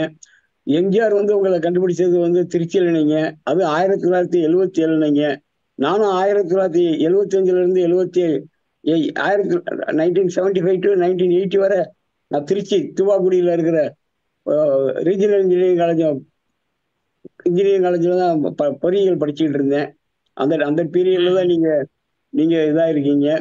எம்ஜிஆர் உங்களை கண்டுபிடிச்சிருக்காரு. என்னுடைய சொந்த ஊர் மதுரை, பட் 5 வருஷம் அந்த மதுரையில இருந்தேன். இப்போ ஓசூர்ல இருக்கேன். அது இப்போ வந்து நீங்க சண்டை வந்து நான் ஒரு குடும்பத்தை ஜெனரலா பத்தி பேசுறேன். சண்டை வரும்போதுன்னா ஒரு கோபம் வரும், சண்டை இருக்கும், அது ரெண்டு. இப்ப நீங்க வந்து சண்டைக்கு போகும்போது உங்க மனநிலை வந்து இல்ல கோபம் வருமா?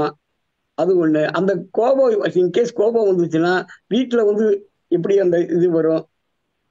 சொசைட்டில உங்களுடைய அந்த கோபம்லாம் எப்படி இருக்கும்? அந்த சண்டையும் கோபமும் உங்களுடைய இது தொழில், அது மூணையும் லிங்க் பண்ணி உங்களுடைய அனுபவத்தை சொல்லுங்க. இல்லையா, அதாவது நம்ம ஒரு அறங்குறையா கத்துக்கும் போது நமக்கு அந்த கோவம்லாம் இருக்கத்தான் செய்யும். நம்ம அடிச்சிருக்கேன், நானும் கூட அடிச்சிருக்கேன். அப்புறம் நிறைய குடம் அதுவும் வந்து கடல் மாதிரி ஆயிட்டோன்னு வைங்களேன். கல்லை தூக்கி போட்டாக்க கடல் வந்து கல்லை வாங்கிக்க முடியாது, வெளியே காட்டாது. ஸோ அந்த மாதிரிதான் நம்ம வந்து சண்டை கத்துக்கிட்டோம்னா பொறுமையா போயிடுவோம். ஏன்னா நம்ம ஒரு வேளை கொதிச்சோம்னா சுனாமி ஆயிடுவோம். ஸோ அதனால எல்லாருக்கும் பாதிப்பு வரும். அதனால வந்து அது இல்லாம முதல்ல அந்த சண்டை கத்துக்கிறோம், அதை முதல்ல கத்துக்கணும். நம்ம என்னதான் நீங்க எனக்கு கிண்டல் பண்ணாலும் திட்டாலும் ஓகே ஒன்றும் ப்ராப்ளம் நீங்க பாத்துக்கலாம் அப்படின்னு நம்ம சொல்லிட்டு போயிட்டனால நமக்கு ஒன்றும் ஆகாது. அவன் கள்ளத்துக்கு ஏறினா நம்ம மேல பட்டாதானே, அவன் எங்கேயோ ஏறினா நம்ம மேல பட போறதில்ல, நம்ம ஒதுங்கிட்டு போறோம். இப்போ ஒரு பொருள் கொடுக்குறா, அந்த பொருள் நம்ம வாங்கினா தான் நம்மளுது, வாங்கலன்னா அவன் தான் வச்சிருப்பான். அவன் திட்டானா நம்ம வாங்க போறது இல்லை. நான் நினைச்சுக்கிறது, அவன் என்ன திட்டுவான், நிறைய சில பேர் திட்டெல்லாம் செய்வான். சரி நான் போயிடுவேன், நான் வாங்கல, நீ வச்சுக்க, உன் திட்ட நீனே வச்சுக்க அப்படின்ட்டு போயிடுவேன். அந்த மாதிரி பொறுமையா இருக்கிறது எப்போதுமே நல்ல விஷயங்கள். நம்ம வந்து நார்மலா இருக்கிறதுக்கும் கொஞ்சம் கோவப்பட்டாலும் நம்ம ரத்த கொதிப்பு எவ்வளவு ரத்தம் எகரும் அப்படிங்கிறது நிறைய படிச்சவங்களுக்கு தெரியும். அந்த ரத்தம் எகர வேண்டியது அவசியம் நமக்கு இல்லை. எவனுக்காகவும் நம்ம ரத்த கொதிக்க வேண்டிய அவசியம் கிடையாது. நம்ம உயிரை எடுக்க வந்தா மட்டும்தான் அவனுக்கு நம்ம பதில் சொல்லணும் ஒழிய சும்மா வாயில சொல்றவங்களுக்கு நாய் குலைக்கும் ரோட்ல, அந்த நாய்கிட்ட நம்ம நம்மளும் லொல்லுன்னு குலைக்க முடியாது. அது பாடு குலைச்சு போயிட்டு இருக்கோம். பண்ணி வந்து சாக்கடையில ஊறும், அதை போய் நம்மளும் பண்ணில போய் சாக்கடையில படுக்க முடியாது, பார்த்துட்டு நடைய கட்டிடுவோம், அவ்வளவுதான். அந்த மாதிரி யார் என்ன சொன்னாலும் சரி, என்ன பொறுத்த வரைக்கும் இந்த 72 வயசுல இப்போ ஒரு 15 வருஷமா, அதுக்கு முன்னாடிலாம் அடிதான், எல்லாம் பேசின அடிக்கலாம். அப்படி அப்புறம் இப்போ வந்து கொஞ்சமா சாந்தமாகி இப்ப என்ன திட்டாலும் சரி, அது ஒண்ணுமே தெரியாம கேட்டு நான் பாட்டு போயிடும், கேட்க கூட மாட்டேன். அவன் திட்டுனா அவனுக்கு பதில். எங்க சினிமா இண்டஸ்ட்ரியே சொல்லுவாங்க, ஜாகவாத்தங்க வந்து அடிக்கணும்னு நினைச்சாருன்னா சிலம்ப சுத்துற வேகத்துக்கு எல்லாம் உழுந்துருவானுங்க, ஆனா போனா அப்படின்னு விட்டு போறாரு அப்படின்றாங்க. ஏன்னா நான் சித்தர் வழிபாட்டுல இருக்கனால அந்த முறையை விரும்பலையா. அது நமக்கு நல்லது, உண்மையான விஷயம், நமக்கு நல்லது. கோவப்பட்டு நமக்கு என்ன ஆக போகுது? ரத்த கொதிப்பு வரும், எல்லாம் வந்து படப்படப்பா ஆயிரும், ஏதோ ஒரு நமக்கு கெடுதல் வரும். நம்ம நிம்மதியா சாந்தமா இருந்தா ஒண்ணுமே ஆகிற போதில்லை, சாந்தமா இருக்கும், அவ்வளவுதான். அப்படின்னா 15 வருஷமா தான் நீங்க அந்த மாற்றமே நடந்திருக்கு உங்க லைஃப்ல. அந்த மாற்றத்துக்கு முக்கியமான காரணம் எது? பாக்கியத்துக்கு முக்கியமான காரணம்னா வந்து ஒரு வாட்டி வந்து ஒருத்தனை போய் அடிச்சோன்னா நான் கொஞ்சம் லேட்டா போனேன். ஆனா பசங்க அடிச்சிட்டானுங்க. அடிச்சுட்டு போகும்போது என்ன ஒரு பார்த்து என்ன கேட்டாரு, ஏங்க என்ன அடிச்சாங்க அப்படின்னு கேட்டாரு.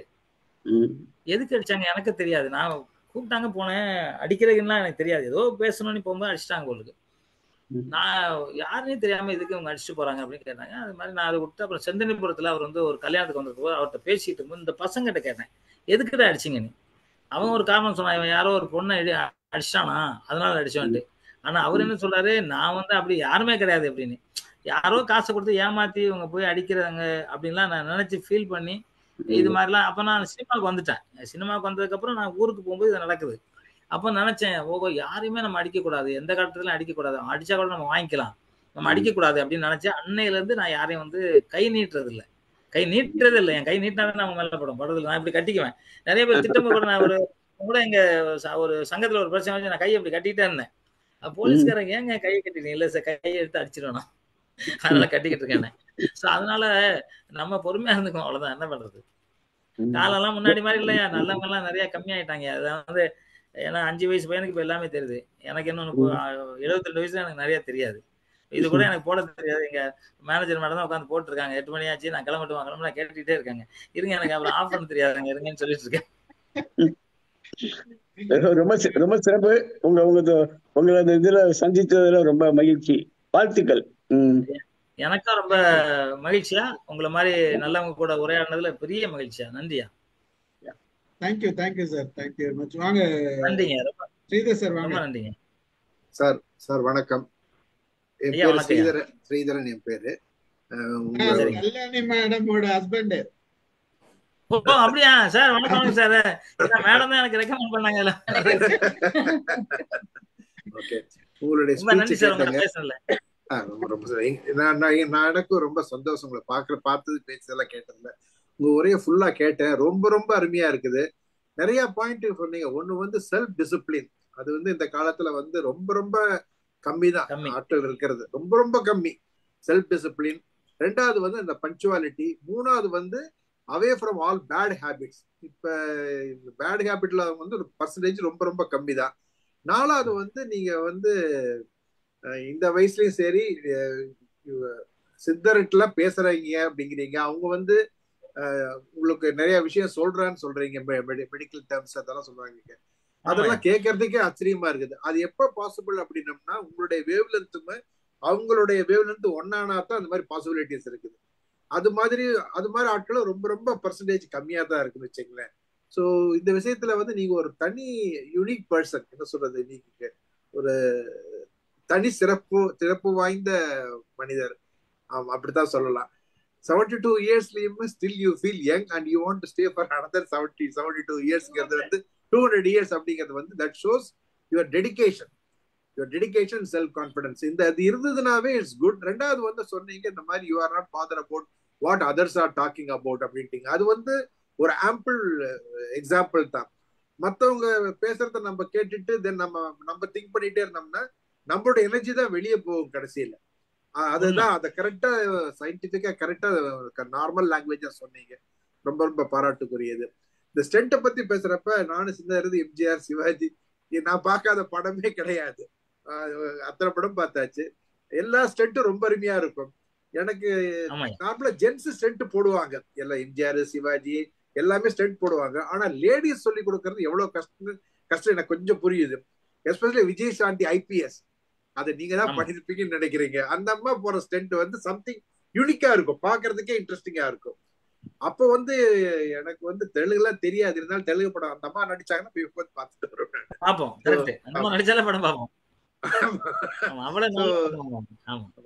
ரொம்ப அருமை. ரொம்ப ரொம்ப நன்றி. பார்த்ததுல பேசுறது ரொம்ப நன்றி.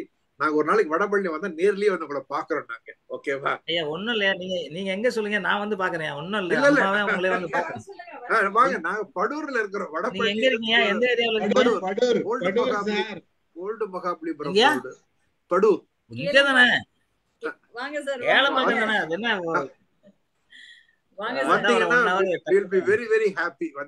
அவசியம் நீங்க சொல்லுங்க. அவசியம் ஒரு நாள் சொல்லுங்க, நான் கண்டிப்பா வரேன். எல்லாரையும் வர சொல்லிடலாம், நீங்க வந்துருங்க. சொல்லுங்க, நான் கண்டிப்பா வரேன். நிச்சயமா சொல்லுங்கம்மா, நான் கண்டிப்பா வரேன்மா. ரொம்ப நன்றிங்க. அம்மாவுக்கும் உங்களுக்கும் ரொம்ப நன்றிங்க. உங்கள்கிட்ட பேசுறது ரொம்ப மகிழ்ச்சி. எப்போதும் நீங்களும் திடகாத்திரமா இருக்கணும், ஆரோக்கியமா இருக்கணும். நம்ம எதை பற்றி நம்ம கவலைப்படக்கூடாது. நமக்கு முக்கியம். அதை நம்ம பார்த்துக்கணும். ஏன்னா எதனா ஒரு பிரச்சனை கூட யாரும் நம்ம வழியை தாங்க போக முடியாது. நீங்க காசுன்னு கேட்டா கூட எல்லாரும் ஒதுங்கிடுவாங்க. காசுன்னு கேட்டு பாருங்க, கேட்காத வரைக்கும் நம்மள இதான் பேசும்போது ஒதுங்குவாங்க. உடம்பு நோயினால நம்மளை நிறைய சீராட்டி பாராட்டுலாம் யாரும் பார்க்க மாட்டாங்க. ஓகே அப்படின்னு போயிடுவாங்க. நம்ம தான் வழி தாங்கணும். அதுக்கு இப்பவுமே நம்ம எல்லா பயிற்சிகளும் பண்ணிட்டு இருந்தா நோய் இல்லாம வாழலாம். நம்ம ஐயா மரணம் கூட நம்மள கேட்கும். நமக்கு தெரியும் இத்தனாம் தேதி செத்துருவோம் அப்படின்னு நமக்கு தெரியும். அழகா நிம்மதியா சாகலாம். அது சித்தர் வகையில அது எல்லாமே தெரியும். எல்லாருக்கும் தெரியும் சூரியகலை சந்திரகலைங்கிறது உங்களுக்கு தெரிஞ்சிருக்கும் நீங்க யோகா பண்றதுனால இல்லையா? இல்ல அந்த நான் கலைகள் யோகா வந்து நான் எதுவுமே பண்றதில்ல, வாக் மட்டும் தான் போவேன். அது ஒரு பெரிய எதுவுமே பட் பண்ண எங்கதான் மாட்டேன். இருக்கீங்க நீங்க? எங்கதான் இருக்கீங்க? அதுக்கு காரணம் வந்து சந்தோஷமா இருக்கணும் அப்படிங்கிறது ஒண்ணுதான் சார். அது அது ஒண்ணு காரணம் மட்டும் நீங்க தான். வச்சிருக்கேன். அது காரணம் நீங்க தான். Thank you sir. அது காரணம் நீங்க தான். Thanks sir. நான் யோகா எதுவுமே கிடையாது. காலையில எந்திரிச்சு வாக் பண்ணுவேன், சின்சியரா வேலை பண்ணுவேன். எந்த வேலை கொடுத்தாலுமே பண்ணுவேன். மனசை நான் நல்லா வச்சிருக்கீங்க. மனசை நல்லா வச்சிருக்கீங்க. மத்தவங்களுக்கு நிறைய ஹெல்ப் பண்ணுவேன். அது ஒண்ணு போதுங்க. நீங்க ஹெல்ப் பண்ணாலே 1000 பேர் ஹெல்ப் பண்ணுங்க. அந்த ஹெல்ப் பண்ணிட்டாலே போதும். அந்த மனசு ஹெல்ப் பண்ண மறந்து இல்லையா? அது யாருக்கு வரும்? தெய்வத்துக்கு வரும், அம்மாவுக்கு வரும். நிறைய கெமிஸ்ட்ரி சயின்ஸ் அந்த இதெல்லாம் படிச்சுக்கிட்டு இருப்பேன் குஷியா. சூப்பரியா சூப்பரியா சூப்பரியா. ரொம்ப தேங்க்ஸ். ஜாகவர் சார், ஸ்ரீதர் சார் வந்து சயின்டிஸ்ட். சொல்லுங்க. ஸ்ரீதர் சார் வந்து சயின்டிஸ்ட். அப்படியா? அதான் நிறைய படிச்சேன் சொல்றாரு. நம்மள காட்டு நிறைய பேர் சயின்டிஸ்ட்ல இருக்காங்க, நோபல் லாரன்ஸ்ல இருக்காங்க. நம்ம ஒரு சின்ன ஒரு கடுகு, அவ்வளவுதான். இல்ல கடுகுங்கிறது வந்து அந்த காரம் இருக்கு இல்லையா? உங்களுக்கு அணுக்கள் வந்து சின்ன அணுக்கள் தான் நம்ம உடம்பா இருக்குது. ஒரு அணுக்கள் செத்து போச்சுன்னா அப்படியே செத்துக்கிட்டு தான் இருக்கும். அது மாதிரி உங்க சக்தி உங்களுக்கு தெரியாது. அவர் ஐயா சொல்றாங்கல்ல, அந்த சக்தி உங்களுக்கு இருக்குதுன்னு நினைக்கிறேன். நிச்சயமா நீங்க அந்த பொறுமையா பேசும்போது உங்கள்ட்ட நிறைய சக்தி இருக்குது. நிச்சயமா பிற்காலத்துல உங்களுக்கு உலக புகழ் பெறுவீங்கன்னு நினைக்கிறேன். ரொம்ப தேங்க்ஸ். வாழ்த்துக்கள் சார். கண்டிப்பா வாங்க. ஓகே, கண்டிப்பா வரேன். கண்டிப்பா வாங்க லதா மேடம். வணக்கம் சார். உங்களது கேட்க ரொம்ப ரொம்ப இன்ட்ரெஸ்டிங்கா இருந்தது. எனக்கு இப்ப ரீசெண்டா நான் ஜப்பான் போயிட்டு வந்தேன். அதுக்கப்புறம் உடம்புக்கு ஃபீவர் தான், வேற ஒண்ணும் இல்லை, வந்தது. ஒரு வாரமா நான் இந்த மீட்டிங்கே வரல. இன்னைக்குதான் வந்தேன் ஆஃப்டர் வெரி லாங் டைம். ரொம்ப நல்லா இருந்தது உங்களது. கேட்கவே நல்லா இருந்தது. அதுலயும் நீங்க வர்மக்கலை இன்னும் இந்த கலரி இதெல்லாம் தெரியுமா சார் உங்களுக்கு? கலரி எல்லாம் தெரியும், வர்மக்கலை அது வேற. அதான் நாங்க வந்து வர்மக்கலையில வர்ம மருத்துவம்ங்கிறது நாங்க பிராக்டிஸ் பண்ணிட்டு இருக்கோம். நான் 13 வருஷமா பண்ணிட்டு இருக்கேன், சர்வீஸ் பண்ணிட்டு இருக்கேன். நோக்குவரம் பண்றீங்களா இல்ல கை வச்சு தொடுவர்மம் பண்றீங்களா? தொடுவர்மம். தொடுவர்மம். Okay, very good, super. Pressure கொடுக்கிறது எனக்கு அதான் தெரியும். எனக்கு அதான் தெரியும். ஓகே, அதுலதான் சொல்லுவாங்க கலரி. இது சின்ன பசங்களுக்கெல்லாம் கூட செல்ஃப் டிஃபென்ஸ் தெரிஞ்சுக்கணுங்கிறதுக்காக கத்துத்தரேன்னு சொல்லிட்டு இருந்தாங்க எங்க ஆசான். எங்களுக்கு இல்ல, எங்களுடைய பசங்களுக்கெல்லாம். அப்புறம் ஏதோ ஒரு ரீசனால அது போஸ்ட்போன் ஆயிடுச்சு. ஆசான் சண்முகம்ட்டு இந்த கோயம்புத்தூர்ல இருக்காங்க, அவரு கீழே தான் நாங்க எல்லாம் பண்றோம். அப்புறம் வந்து நீங்க சித்தர்களோட பேசுறோம் சொன்னது, அது ரொம்ப பெருமையா இருந்தது. இதெல்லாம் எல்லாருக்கும் இந்த அருள் கிடைக்காது. நீங்க சொன்ன மாதிரி ஒரு சிலர், ஸ்ரீதர் சார் சொன்னார் இல்லையா, டிசிப்ளின்டா இருக்கீங்க. எனக்கு பொதுவா ஃபைட்டிங் சண்டை சம்பந்தமானாலே அவங்க ஒரு மாதிரி ரஃப் அண்ட் டஃபா இருப்பாங்கன்னு தான் என்னுடைய இமேஜினேஷன். உங்களை பாக்குறதுக்கும் அப்படி இல்லை, நீங்க பேசுறதும் ரொம்ப கைண்டா பேசுறீங்க. ரொம்ப நல்லா இருந்தது. கல்யாணி ரொம்ப ரைட் பர்சனை ரைட் பிளேஸ்க்கு கொண்டு வந்து விட்டுருக்காங்க. அதனாலதான் எங்களாலெல்லாம் உங்களோட இன்ட்ராக்ட் பண்ண முடிஞ்சுது. எனக்கு ஒரு கொஸ்டின் வந்து, இப்ப இந்த சண்டை என்ன, இந்த கிளாஸ் டோரு அது மாதிரிலாம் இருக்கும், அதை போய் டமால்னு இடிச்சிட்டு அங்க ரத்தம்லாம் வர மாதிரி இருக்கும். கண்டிப்பா அது நிஜமா நடக்கலன்னு தெரியுது. அதெல்லாம் அந்த மாதிரி டெக்னிக்லாம் எப்படி சார் பண்ணுவீங்க? இல்லைங்கம்மா, முன்னாடி வந்து ஒரிஜினல் கிளாஸ், இப்போ வந்து சுகர் கிளாஸ் இருக்கு. அப்போ இந்த இடத்துல 2 கல் வச்சுக்கும், 2 கல் வச்சுக்கும். அந்த இடத்துல இங்க கல் வச்சுட்டு ஒரு இட்டி இருப்போம், அந்த கல்லை உடஞ்சி அப்படியே டைவ் பண்ணி விழுந்துருவோம். அந்த விழும்போது சில டைம்ல தூள் ஆகும், சில டைம்ல வந்து நீட்டிக்கிட்டு இருக்கும், அது அந்த குடலை அப்படியே கிழிச்சிடும். நிறைய பேருக்கு அது மாதிரி ஆயிருக்கு. அது வந்து ஆயிரும். அதுக்கப்புறம் நாங்க என்ன பண்ணோம், உள்ள வந்து வேஷ்டி புடவெல்லாம் கட்டிக்குவோம். கட்டிக்கிட்டு ஈர துணியை கட்டிக்கிட்டு அந்த கல்லை வச்சு உடச்சிட்டு போவோம். ஏன்னா ஓரளவு உள்ள போகாம இருக்கும். ஸோ அந்த டெக்னிக்கல் பண்ணிக்கிட்டு இருந்தோம். இப்போ வந்து சுகர் கிளாஸ் என்னன்னா, அது வந்து கீழே ஒரு நரம்பு இருக்கும். அந்த நரம்பு கீழே ஒரு சுத்தியில வச்சு தட்டுவார். அது வந்து தெரியாது, கேமராவுக்கு தெரியாது. தட்டினோடனே நாங்கள் சும்மா டைவ் பண்ணோம், அந்த பக்கம் போய் விழுந்துருவோம். இப்போ தூளா உடையும். அது சுகர் கிளாஸ். எங்களுக்கு ஒன்றும் பெரிய ரிஸ்க் இல்லை. ஆனா ஒரு வேளை இந்த வர்மக்கலை இந்த நரம்புல கரெக்டா தட்டாத பட்சத்துல அடிச்சு திருப்பி அடிச்சிடும், ரிப்பீட் அடிச்சிடும். அவ்வளவு வலிக்கும், உடம்புலாம் வலிக்கும். ஏன்னா அங்கேருந்து ஓடி வரும், நாங்கள் அந்த பக்கம் டைப் பண்ணோம். நீங்கள் மாட்டும் போது இவங்க சரியா அடிக்கலன்னு வச்சுக்கலாம், கழுத்துக்கு தான் உடஞ்சி போயிடும். ஸோ அது ரிஸ்க்கு. அதனால இப்போ வந்து ரொம்ப ஈஸியாக இருக்குது. முன்னாடி வந்து தெரியும் எங்களுக்கு, கல்லை உடச்சிட்டு போகும்போது, ஏன்னா கண்ணாடி இப்படி நீட்டிக்கிட்டு இருக்கோம் இல்லையா, குடல் அப்படி நறுத்த கிழிச்சிட்டு வரும். அது வந்து நாங்க நிறைய அனுபவிச்சிருக்கோம். ஸோ அந்த இது இல்லாம இப்போதைக்கு ஈஸியா இருக்கு. இப்போதைக்கு வந்து சேஃப், ஃபைட்டர்ஸ்லாம் சேஃப் இருக்கும். ஓ, அது மாதிரி வேற வேற வேற இதுக்கு வேற வேற டெக்னிக் வச்சுட்டு இப்ப எல்லாம் பண்றீங்க முன்னைய விட. எல்லாத்துக்கும் டெக்னிக், எல்லாத்துக்கும் ஃபயர் ஷாட்டுக்கு என்ன பண்ணுவோம்னா, வெங்காய கோணி தெரியுங்களா? அந்த வெங்காய கோணி உடம்பு ஃபுல்லா ஈரம் நனைச்சு சுத்திக்குவோம். அதுக்கு மேல பேண்ட் ஷர்ட்டை போட்டுக்குவோம், அதுக்கு மேல ஷூ போட்டுக்குவோம், இந்த முகம் எல்லாம் மறைச்சிருவோம். மறைச்சிட்டாங்க ஒரு நிமிஷம் மூச்சு வாங்காம இருக்கிறது ரொம்ப கஷ்டம் இல்லையா? அது எங்களை மாதிரி கொஞ்சம் ஃபைட்டு நல்லா யோகாசனம்னா மூச்சு அடக்க தெரியும். எங்களை மாதிரி ஆளுங்களாம் நெருப்பை கொளுத்தி வச்சிருவாங்க. கொளுத்தி விட்டா உடம்பு ஃபுல்லா ஒரு 20 அடிக்கு எரியும். நடுவுல நாங்க உள்ள உயிரோட ஒரு தொடச்சிக்கிட்டு இருப்போம் வெறும் 350 ரூபாய்க்கு. ஸோ அந்த மாதிரி கலையும் ஒரிஜினலா பட்டிருக்கோம். நிறைய பேர் அதில் எரிஞ்சிருக்காங்கன்னா தொடையில இருந்து நிறைய உறுப்புகள்லாம் எரிஞ்சு அவங்க இது மாதிரிலாம் இறந்துருக்காங்க. இப்போ அதுவும் சேஃப் ஆயிடுச்சு. அவ்வளோ. இப்ப இந்த யூஎஸ்ல யுனிவர்சல் ஸ்டுடியோஸ்ல எல்லாம் இதெல்லாம் பண்ணி காட்டுறாங்க சார். இந்த மாதிரி எப்படி நான் நினைச்சேன் உங்களை சாதாரண தமிழ்நாட்டு ஆளு இல்ல, நீ வெளிநாட்டுக்காரங்க மாதிரி இருக்கீங்க நினைச்சேன். கரெக்டான கேள்வி கேட்டாங்க. ஆமா, அதான் யூனிவர்ஸ்ல செஞ்சு காமிக்கிறாங்க. இதே மாதிரிதான் நீங்க சொன்னபடி சாக்கு சுத்தி தண்ணி விட்டு அதெல்லாம் பண்ணி காட்டுறாங்க. அதெல்லாம் நிஜம் தானே? அது சும்மா நமக்காக பண்ணி காட்டுறாங்க போல இருக்குன்னு நினைச்சோம். இல்ல இல்ல இல்ல,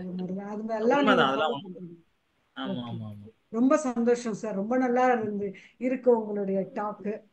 ரொம்ப சந்தோஷம். பக்கத்துல அவங்க அவசரப்படுறாங்களோ, அவ்வளவுதான் முடிச்சிடலாம். இன்னும் ஒரு 5 மினிட்ஸ்ல மேடம் முடிச்சு அங்க பக்கத்துல ரொம்ப டைம் ஆயிடுச்சு இல்ல? தெரியுது.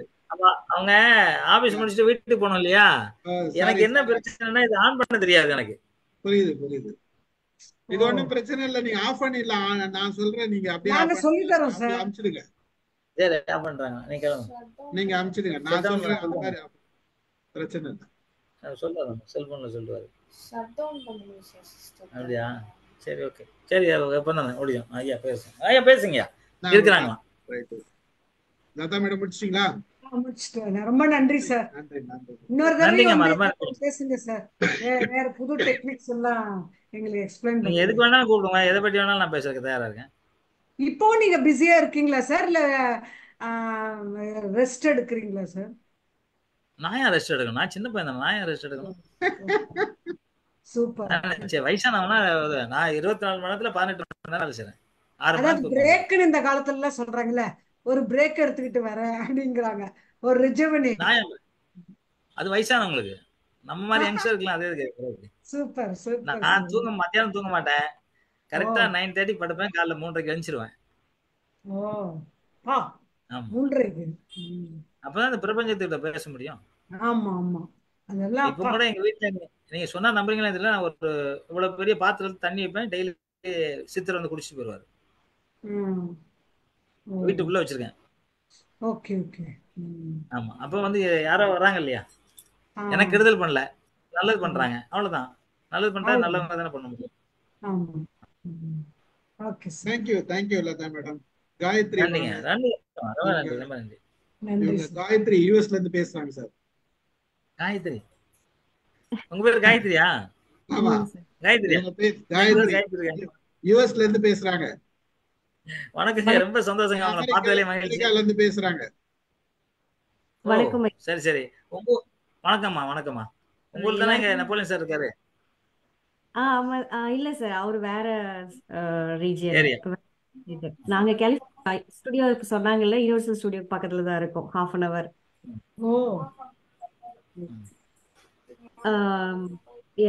ஸ்டீஃபன் சாருக்கும் வணக்கம். கல்யாணி மேடம் அவங்களுக்கும் வந்து ரொம்ப நன்றி சொல்லிக்கணும். இந்த மாதிரி ஒரு நபரை வந்து கூட்டிட்டு வந்து எங்களுக்கெல்லாம் அறிமுகப்படுத்தினதுக்கு. ஐயா ரொம்ப சந்தோஷமா இருக்கு. எனக்கு வந்து ஆக்சுவலா நான் சண்டையே பெருசா பார்க்கவே மாட்டேன் படத்துல. ஆனா என்னன்னு தெரியல, உங்க பேரு போட்டு வந்ததுமே ஒரு இன்ஸ்டிங் வந்து இன்னைக்கு கலந்துக்கணும்னு தோணுச்சு. நிறைய விஷயம் கத்துக்கிட்டேன். ஃபர்ஸ்ட் ஆஃப் ஆல் வந்து உங்களோட உழைப்பு தான் எனக்கு வந்து பிரமிக்க வைக்குது. அந்த சாதிக்கணும், ஏதாச்சும் பண்ணணுன்ற அந்த துடிப்பு அதுக்கப்புறம் வந்து இன்னைக்கு எல்லாருமே வந்து செல்ஃப் எஸ்டீம், அந்த சுய மதிப்பு அப்படிங்கிறதுக்கு நிறைய கிளாஸஸ்லாம் இருக்கு. அது வந்து நீங்க பேசுறதுல ஒரு விஷயத்துல வந்து நம்ம வந்து நீங்க சொன்ன மாதிரி நிறைய குடமா இருக்கும்போது கத்துக்கிட்டே இருக்கும்போது அது தானா வர வேண்டியது அப்படின்றது புரிஞ்சுக்கிட்டேன். அப்புறம் வந்து படிப்பு காமராஜ் ஐயாவை பத்தி சொன்னீங்க. நீ நல்லா படிக்கணும்னு சொல்லிட்டு போனாருன்னு. படிப்புன்றது இந்த எழுத்து படிப்புன்னு இல்ல. நீங்க அதை விட அதிகமா நிறைய படிச்சிருக்கீங்க. ஆசிரியராகவும் இவ்வளோ பேருக்கு சொல்லி கொடுக்குறீங்க. அந்த வாழ்த்து வந்து பொய்யாகல. அது மட்டும் சொல்ல முடியும். அப்புறம் வந்து சொல்ற மாதிரி நீங்க சொன்னதுக்கு அப்புறம் தாங்க ஏஜே தெரியுது, இல்லைன்னா தெரியாது. நீங்க சொல்ற மாதிரி ஏஜ் வயசுல வந்து நீங்க சொன்னதுக்கு அப்புறம் தான் புரியுது. அதுக்கப்புறம் எனக்கு ரொம்ப பிடிச்ச விஷயம் வந்து நிறைய பேர் நிறைய இடத்துல ஒரு பெரிய பெரிய ஆட்கள் கிட்ட, அது தப்புன்னு நான் சொல்ல முடியாது, சில சமயங்கள் வந்து ரொம்ப தன்னோட சுயமரியாதையை இழந்து ரொம்ப இதாயிடுவாங்க. பெரியவங்க அப்படின்றதாலேயே ரொம்ப தன்னோட மரியாதையை ரொம்ப இழந்துருவாங்க. ஆனா நீங்க சிவாஜி ஐயா கிட்ட வந்துட்டு அந்த இடத்துல ஒரு சுயமரியாதையா நின்றுருக்கீங்க பாத்தீங்களா? அது எனக்கு ரொம்ப பிரமிப்பாவும் மகிழ்ச்சியாவும் இருக்கு. இதெல்லாம் வந்து நம்ம நிறைய பேர் கத்துக்க வேண்டியது. அது எனக்கு ரொம்ப பிடிச்சிருந்தது. அது இல்லாம அவரு எவ்வளவு இதா ஆன உடனே நீங்க உடனே உங்களோட மனசும் மாறிடுது. அவரும் அதுக்கு வந்து அவ்வளவு பெரிய மனிதர் வந்து மன்னிப்பு கேட்டிருக்காரு. அப்படிங்கும் போது இதெல்லாம் கத்துக்க வேண்டியது. எனக்கு ஒரு கேள்வி என்னன்னாங்க சார், தர்மத்தை பத்தி சொன்னீங்க. அதுவுமே வந்து அதாவது ஒரு வாழ்க்கைக்கு என்னெல்லாம் தேவையோ இப்படிலாம் இருந்தா இப்படி வாழ முடியுங்கிறதுக்கு ஒரு முன்னுதாரணமா முன்னாடி நிக்கிறீங்க. சாதாரணமா ஒரு சினிமாக்காரனுக்கே வந்து பொண்ணு கொடுக்க மாட்டாங்கன்னு சொல்லுவாங்க. நீங்க ஒரு ஃபைட்டர், ஆபத்தான தொழில், எவ்வளவு கஷ்டம் இருந்திருக்கும். எப்படி பொண்ணு கொடுத்தாங்க? இதான் கேள்வி. சார் எப்படி பொண்ணு கொடுத்தாங்க? பொண்ணு கொடுத்ததையே தாண்டி அவங்க எப்படி வந்து உங்களை வந்து திருமணம் செஞ்சுக்கிறதுக்கு, அதுக்கப்புறம் அவங்க எப்படி பயந்தாங்க, அதுக்கப்புறம் குழந்தைங்களுக்கு வந்து அம்மாவுக்காவது பழகி இருக்கும், குழந்தைங்கன்னு நாளைக்கு விவரம் தெரிய ஆரம்பிக்கும் போது பிள்ளைங்க நிறைய வருத்தப்பட்டிருப்பாங்க. அதை பத்தி சொல்லணும். அதுதாங்க என்னோடது. காயத்ரி புரிஞ்சிச்சு எங்களுக்கு. இது என்னன்னாங்க வந்து எனக்கு வந்து எனக்கு பொண்ணு வந்து என்னதான் தேடி வந்துச்சு, நான் போகல. என்னதான் வந்து நான் வந்து ஒழுக்கமா இருக்கேங்கிறதுக்காக எங்க மாமனார் அவரும் சினிமாவில் ஸ்டண்ட்ல இருந்தாரு, அவர் எம்ஜிஆர் கூட இருந்தாரு. நான் ரொம்ப ஒழுக்கமா இருக்கிறேங்கிறது பார்த்தீங்கன்னா எல்லா சினிமா போகும்போது எல்லா எங்களுக்கு வந்து சாராயத்துல இருந்து எல்லாம் ஃப்ரீயா கொடுப்பாங்க. நான் மட்டும் அதை குடிக்காம புக்கு படிச்சுக்கிட்டு இருப்பேன். காலையில் எக்ஸசைஸ் பண்ணுவேன், இவங்கெல்லாம் நல்லா குப்பைப்பட்டு தூங்குவாங்க. ஸோ அவங்கெல்லாம் கை காலில் நடக்க முடியாத லெவலில் இருக்காங்க இன்னைக்கு. ஆனால் நான் வந்து நல்லா இருக்கேன். ஸோ அதனால அவங்க என்னை தேடி வந்து கொடுத்தாங்க. நானும் அதை போகலை. அது எனக்கு தெரியல. 36 வயசுல எனக்கு கல்யாணம் ஆச்சு, எனக்கு அது தெரியல. அது அதுக்கப்புறம் நாங்கள் எல்லாம் நல்லா இருக்கோம், அவ்வளோதான். ரொம்ப ஏன்னா நான் வந்து வீட்டில் இருக்கிறது ரொம்ப ரொம்ப ரொம்ப கம்மி நேரம். ஒரு மாசத்துல ஒரு நாள் இருக்கிறது பெரிய விஷயம், இல்லைன்னா 1 மணி நேரம் இருக்கிறதே பெரிய விஷயம். அதனால குடும்பத்தை பற்றி எனக்கு இன்னும் சொல்ல போனா என் ஒய்ஃப் நல்லவங்களா கெட்டவங்களான்னு கூட தெரியும். நல்லவங்களா கெட்டவங்களானாக்க வேற அர்த்தத்துல சொல்லலை, பணத்தை பாதுகாக்கிறதுல அவங்க வந்து 0. நாங்கள் வந்து சம்பாதிச்சதெல்லாம் அவங்க எங்கேயே விட்டு போயிட்டாங்க. காரணம் என்னன்னா நான் பார்க்கல. அது ஏன்னா நானும் படிக்கல, அவங்களும் படிக்கல. சரி ஓகே, நமக்கு தேவையானதை கொஞ்சம் வச்சுக்கிட்டவங்களுடைய ஒரு குடும்பத்தை பார்க்க முடியாது. எங்களை மாதிரி உள்ள ஆள் எம்ஜிஆர் அவர்கள் அடிக்கடி சொல்லுவாங்க, பொது வாழ்க்கைக்கு வந்தால் நம்ம குடும்பத்தை பார்க்கவே முடியாதுன்னு. அது உண்மையான விஷயம். எம்ஜிஆர் அவர்கள் வந்து குடும்பத்தை பார்க்க முடியல. இது மாதிரி நிறைய பேர் சொல்லலாம். டாக்டர் கலைஞர் ஐயா இருக்கட்டும், இப்போ ஸ்டாலின் ஐயா இருக்கட்டும், இவங்கெல்லாம் கூட வந்து குடும்பத்தை பார்க்கவே முடியாது. அமெரிக்காவில் வந்து அவர் உங்கள் பிரைம் மினிஸ்டர் அதிபர் அவர் இருக்கட்டும், யாராக இருந்தாலும் சரி அவங்க குடும்பத்தை பார்க்கவே முடியாது. ஏன்னா பொது வாழ்க்கையில் என்னைக்கு இறங்குறோமோ அன்னைக்கே முடிஞ்சு போச்சு, குடும்பங்கிறது முடிஞ்சு போச்சு. அதில் பாதிக்கப்பட்டவன் நானும் ஒருத்தன். ஆனால் அந்த பாதிப்பு தெரியாமல் நான் யோகாவில் இருக்கனால ஒன்றும் தெரியாமல் இருக்கேன், அவ்வளோதான். கண்டிப்பா. அது தங்கத்தை வந்து கண்டு எடுப்பாங்கன்னு தான் சொல்லுவாங்க. அதை கண்டெடுப்புன்னு தான் சொல்லுவாங்க. அந்த மாதிரி உங்க பேரும் தங்கம், உங்களை வந்து எம்ஜிஆர் ஐயா கண்டெடுத்திருக்காருன்னு தான் சொல்லணும். ரொம்ப நன்றிங்க, ரொம்ப நன்றி. தேங்க்யூ காயத்ரி. நன்றிங்கம்மா, உங்ககிட்ட பேசுறது மகிழ்ச்சி. கல்யாணி மேடம் இந்தியா பேசுறீங்களா? சொல்லுங்க சார். நான் பேசிட்டேன் சார். சிவகனி பேசுறேன், நான் கேட்கட்டும். சிவகனி வாங்க. சிவகனி சொல்லுங்க வாங்க. வணக்கம் மேடம். வணக்கம் அனைவருக்கும். ஒரு நிமிஷம் சிவகனி, சிவகனி ஒரு நிமிஷம் போன் பேசு. சென்சார் வாங்க, அந்த பையன் வந்திருக்காங்க, பேமெண்ட் எடுக்க போயிருக்காங்கல்ல. உங்களுக்கு தான் கொடுக்கணும்னு சொல்லுவாங்க. நீங்க தான் கொடுக்கணும்னு சொல்லுவாங்க சார். கொடுத்துரு சார். சிவகனி பேசுங்க, சிவகனி பேசுங்க. கிளம்பு, நான் வச்சுக்க. சார் உங்களோட உரை கேட்டது ரொம்ப நல்லா இருந்துச்சுங்க சார். ஒரு மோட்டிவேஷனா இருந்தது. ஸோ நீங்க கடந்து வந்த பாதை வந்து எவ்வளவு தூரம் கஷ்டம் இருக்கு, அதை வந்து நீங்க ஒரு ஆத்மார்த்தமா உணர்வுபூர்வமா உணர்ந்து பண்ணியிருக்கீங்க அப்படிங்கும்போது ரொம்ப மகிழ்ச்சியா இருக்குது. நன்றி சார். நீங்க கலந்துக்கிட்டது, உங்களை பார்த்தது, உங்களோட பேச வாய்ப்பு கொடுத்த ஸ்டீஃபன் சாருக்கும், கல்யாணி மேடம் நீங்க அறிமுகப்படுத்தின சாருக்கும் ரொம்ப நன்றியை தெரிவிச்சுக்கிறேன். மென்மேலும் வளரும் சார். உங்க குடும்பமும் நல்லா இருக்கணும்.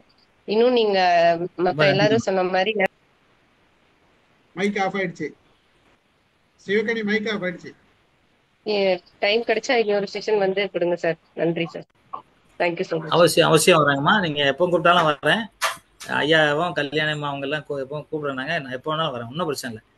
ஒருத்தர் மனுஷன் வந்து இன்னொருத்தர் சந்திக்கிறதுல இருக்க இன்பம் வேற எதுலையுமே கிடையாது. நன்றி சிவகனி. வாங்க சார் வினேத் சார், ஒரு வார்த்தைகள் வாங்க. காரைக்குடியில இருந்து வினஜித் தான் பேசுறேன். கிட்டத்தட்ட 1 மணி நேரம் 40 நிமிஷம் பேசியிருக்கீங்க.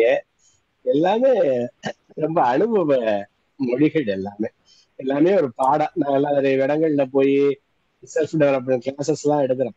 இந்த ஒரு கிளாஸுக்கு தான் போதும். இது மாதிரி ஒரு வாழ்க்கைய ஒருத்தருக்கு நீங்க சொன்ன முறை எல்லாமே ரொம்ப அருமை. நீங்க சொன்ன கருத்துக்கள், ஒவ்வொரு கருத்தையும் உள்வாங்கணும். இளைஞர்களை உள்வாங்கணும், பெரியவங்களை உள்வாங்கணும். ரொம்ப சிறப்பா பண்ணிருக்கீங்க. உங்களை வாழ்த்த பாராட்ட நண்பர்களுக்கு நன்றி. நன்றியா. கரங்குப்பி சிறந்தாழ்த்தி ஐயாவோட வாழ்த்துக்களையும் வணக்கத்தையும் எடுத்துக்கிறேன். நன்றிங்க. மகிழ்ச்சி. நன்றி சார். நன்றி. கல்யாணி மேடம் முடிச்சுக்கலாமா? சரிங்க சார். சார் 9:30க்கு சார் போய் படுத்துருவேங்கிறாரு. சாப்பிட்டுட்டு படுங்க சார். ஓ மை காட், அடக்கடவுளே. படுக்க மாட்டேன் சார். இல்ல சார் 9:30க்கு நீங்க படுத்துருவேன்னு சொன்னீங்கல்ல சார்? ஆமா 9:30 படுத்துருவாங்க. கரெக்ட் தான். இன்னைக்கு ஒரு 1/2 hour லேட் ஆகும். ஏன்னா சாப்பிட்டு கொஞ்சம் வஜ்ராசனம் உட்காந்து தான் படுப்பேன். நிறைய விஷயங்கள் தெரிஞ்சுட்டோம் சார். ரொம்ப சந்தோஷம் நீங்க வந்ததுல. கண்டிப்பா வந்து உங்களை சந்திக்கணும் சார். நீங்களும் ஒரு நாள் கண்டிப்பா வீட்டுக்கு வாங்க. சரிம்மா கண்டிப்பா வரமா, நிச்சயமா வரமா. எல்லாரையும் அறிமுகப்படுத்துறேன். உங்களுக்கு என்னோட கரம் கூப்பி சிரம் தாழ்த்தி நன்றி கலந்த வணக்கத்தை சமர்ப்பிக்கிறேம்மா. நிச்சயமா இன்னொரு வாட்டி நம்ம பேசுவோமா? நன்றிம்மா பேசுனதுக்கு வாய்ப்புக்கு.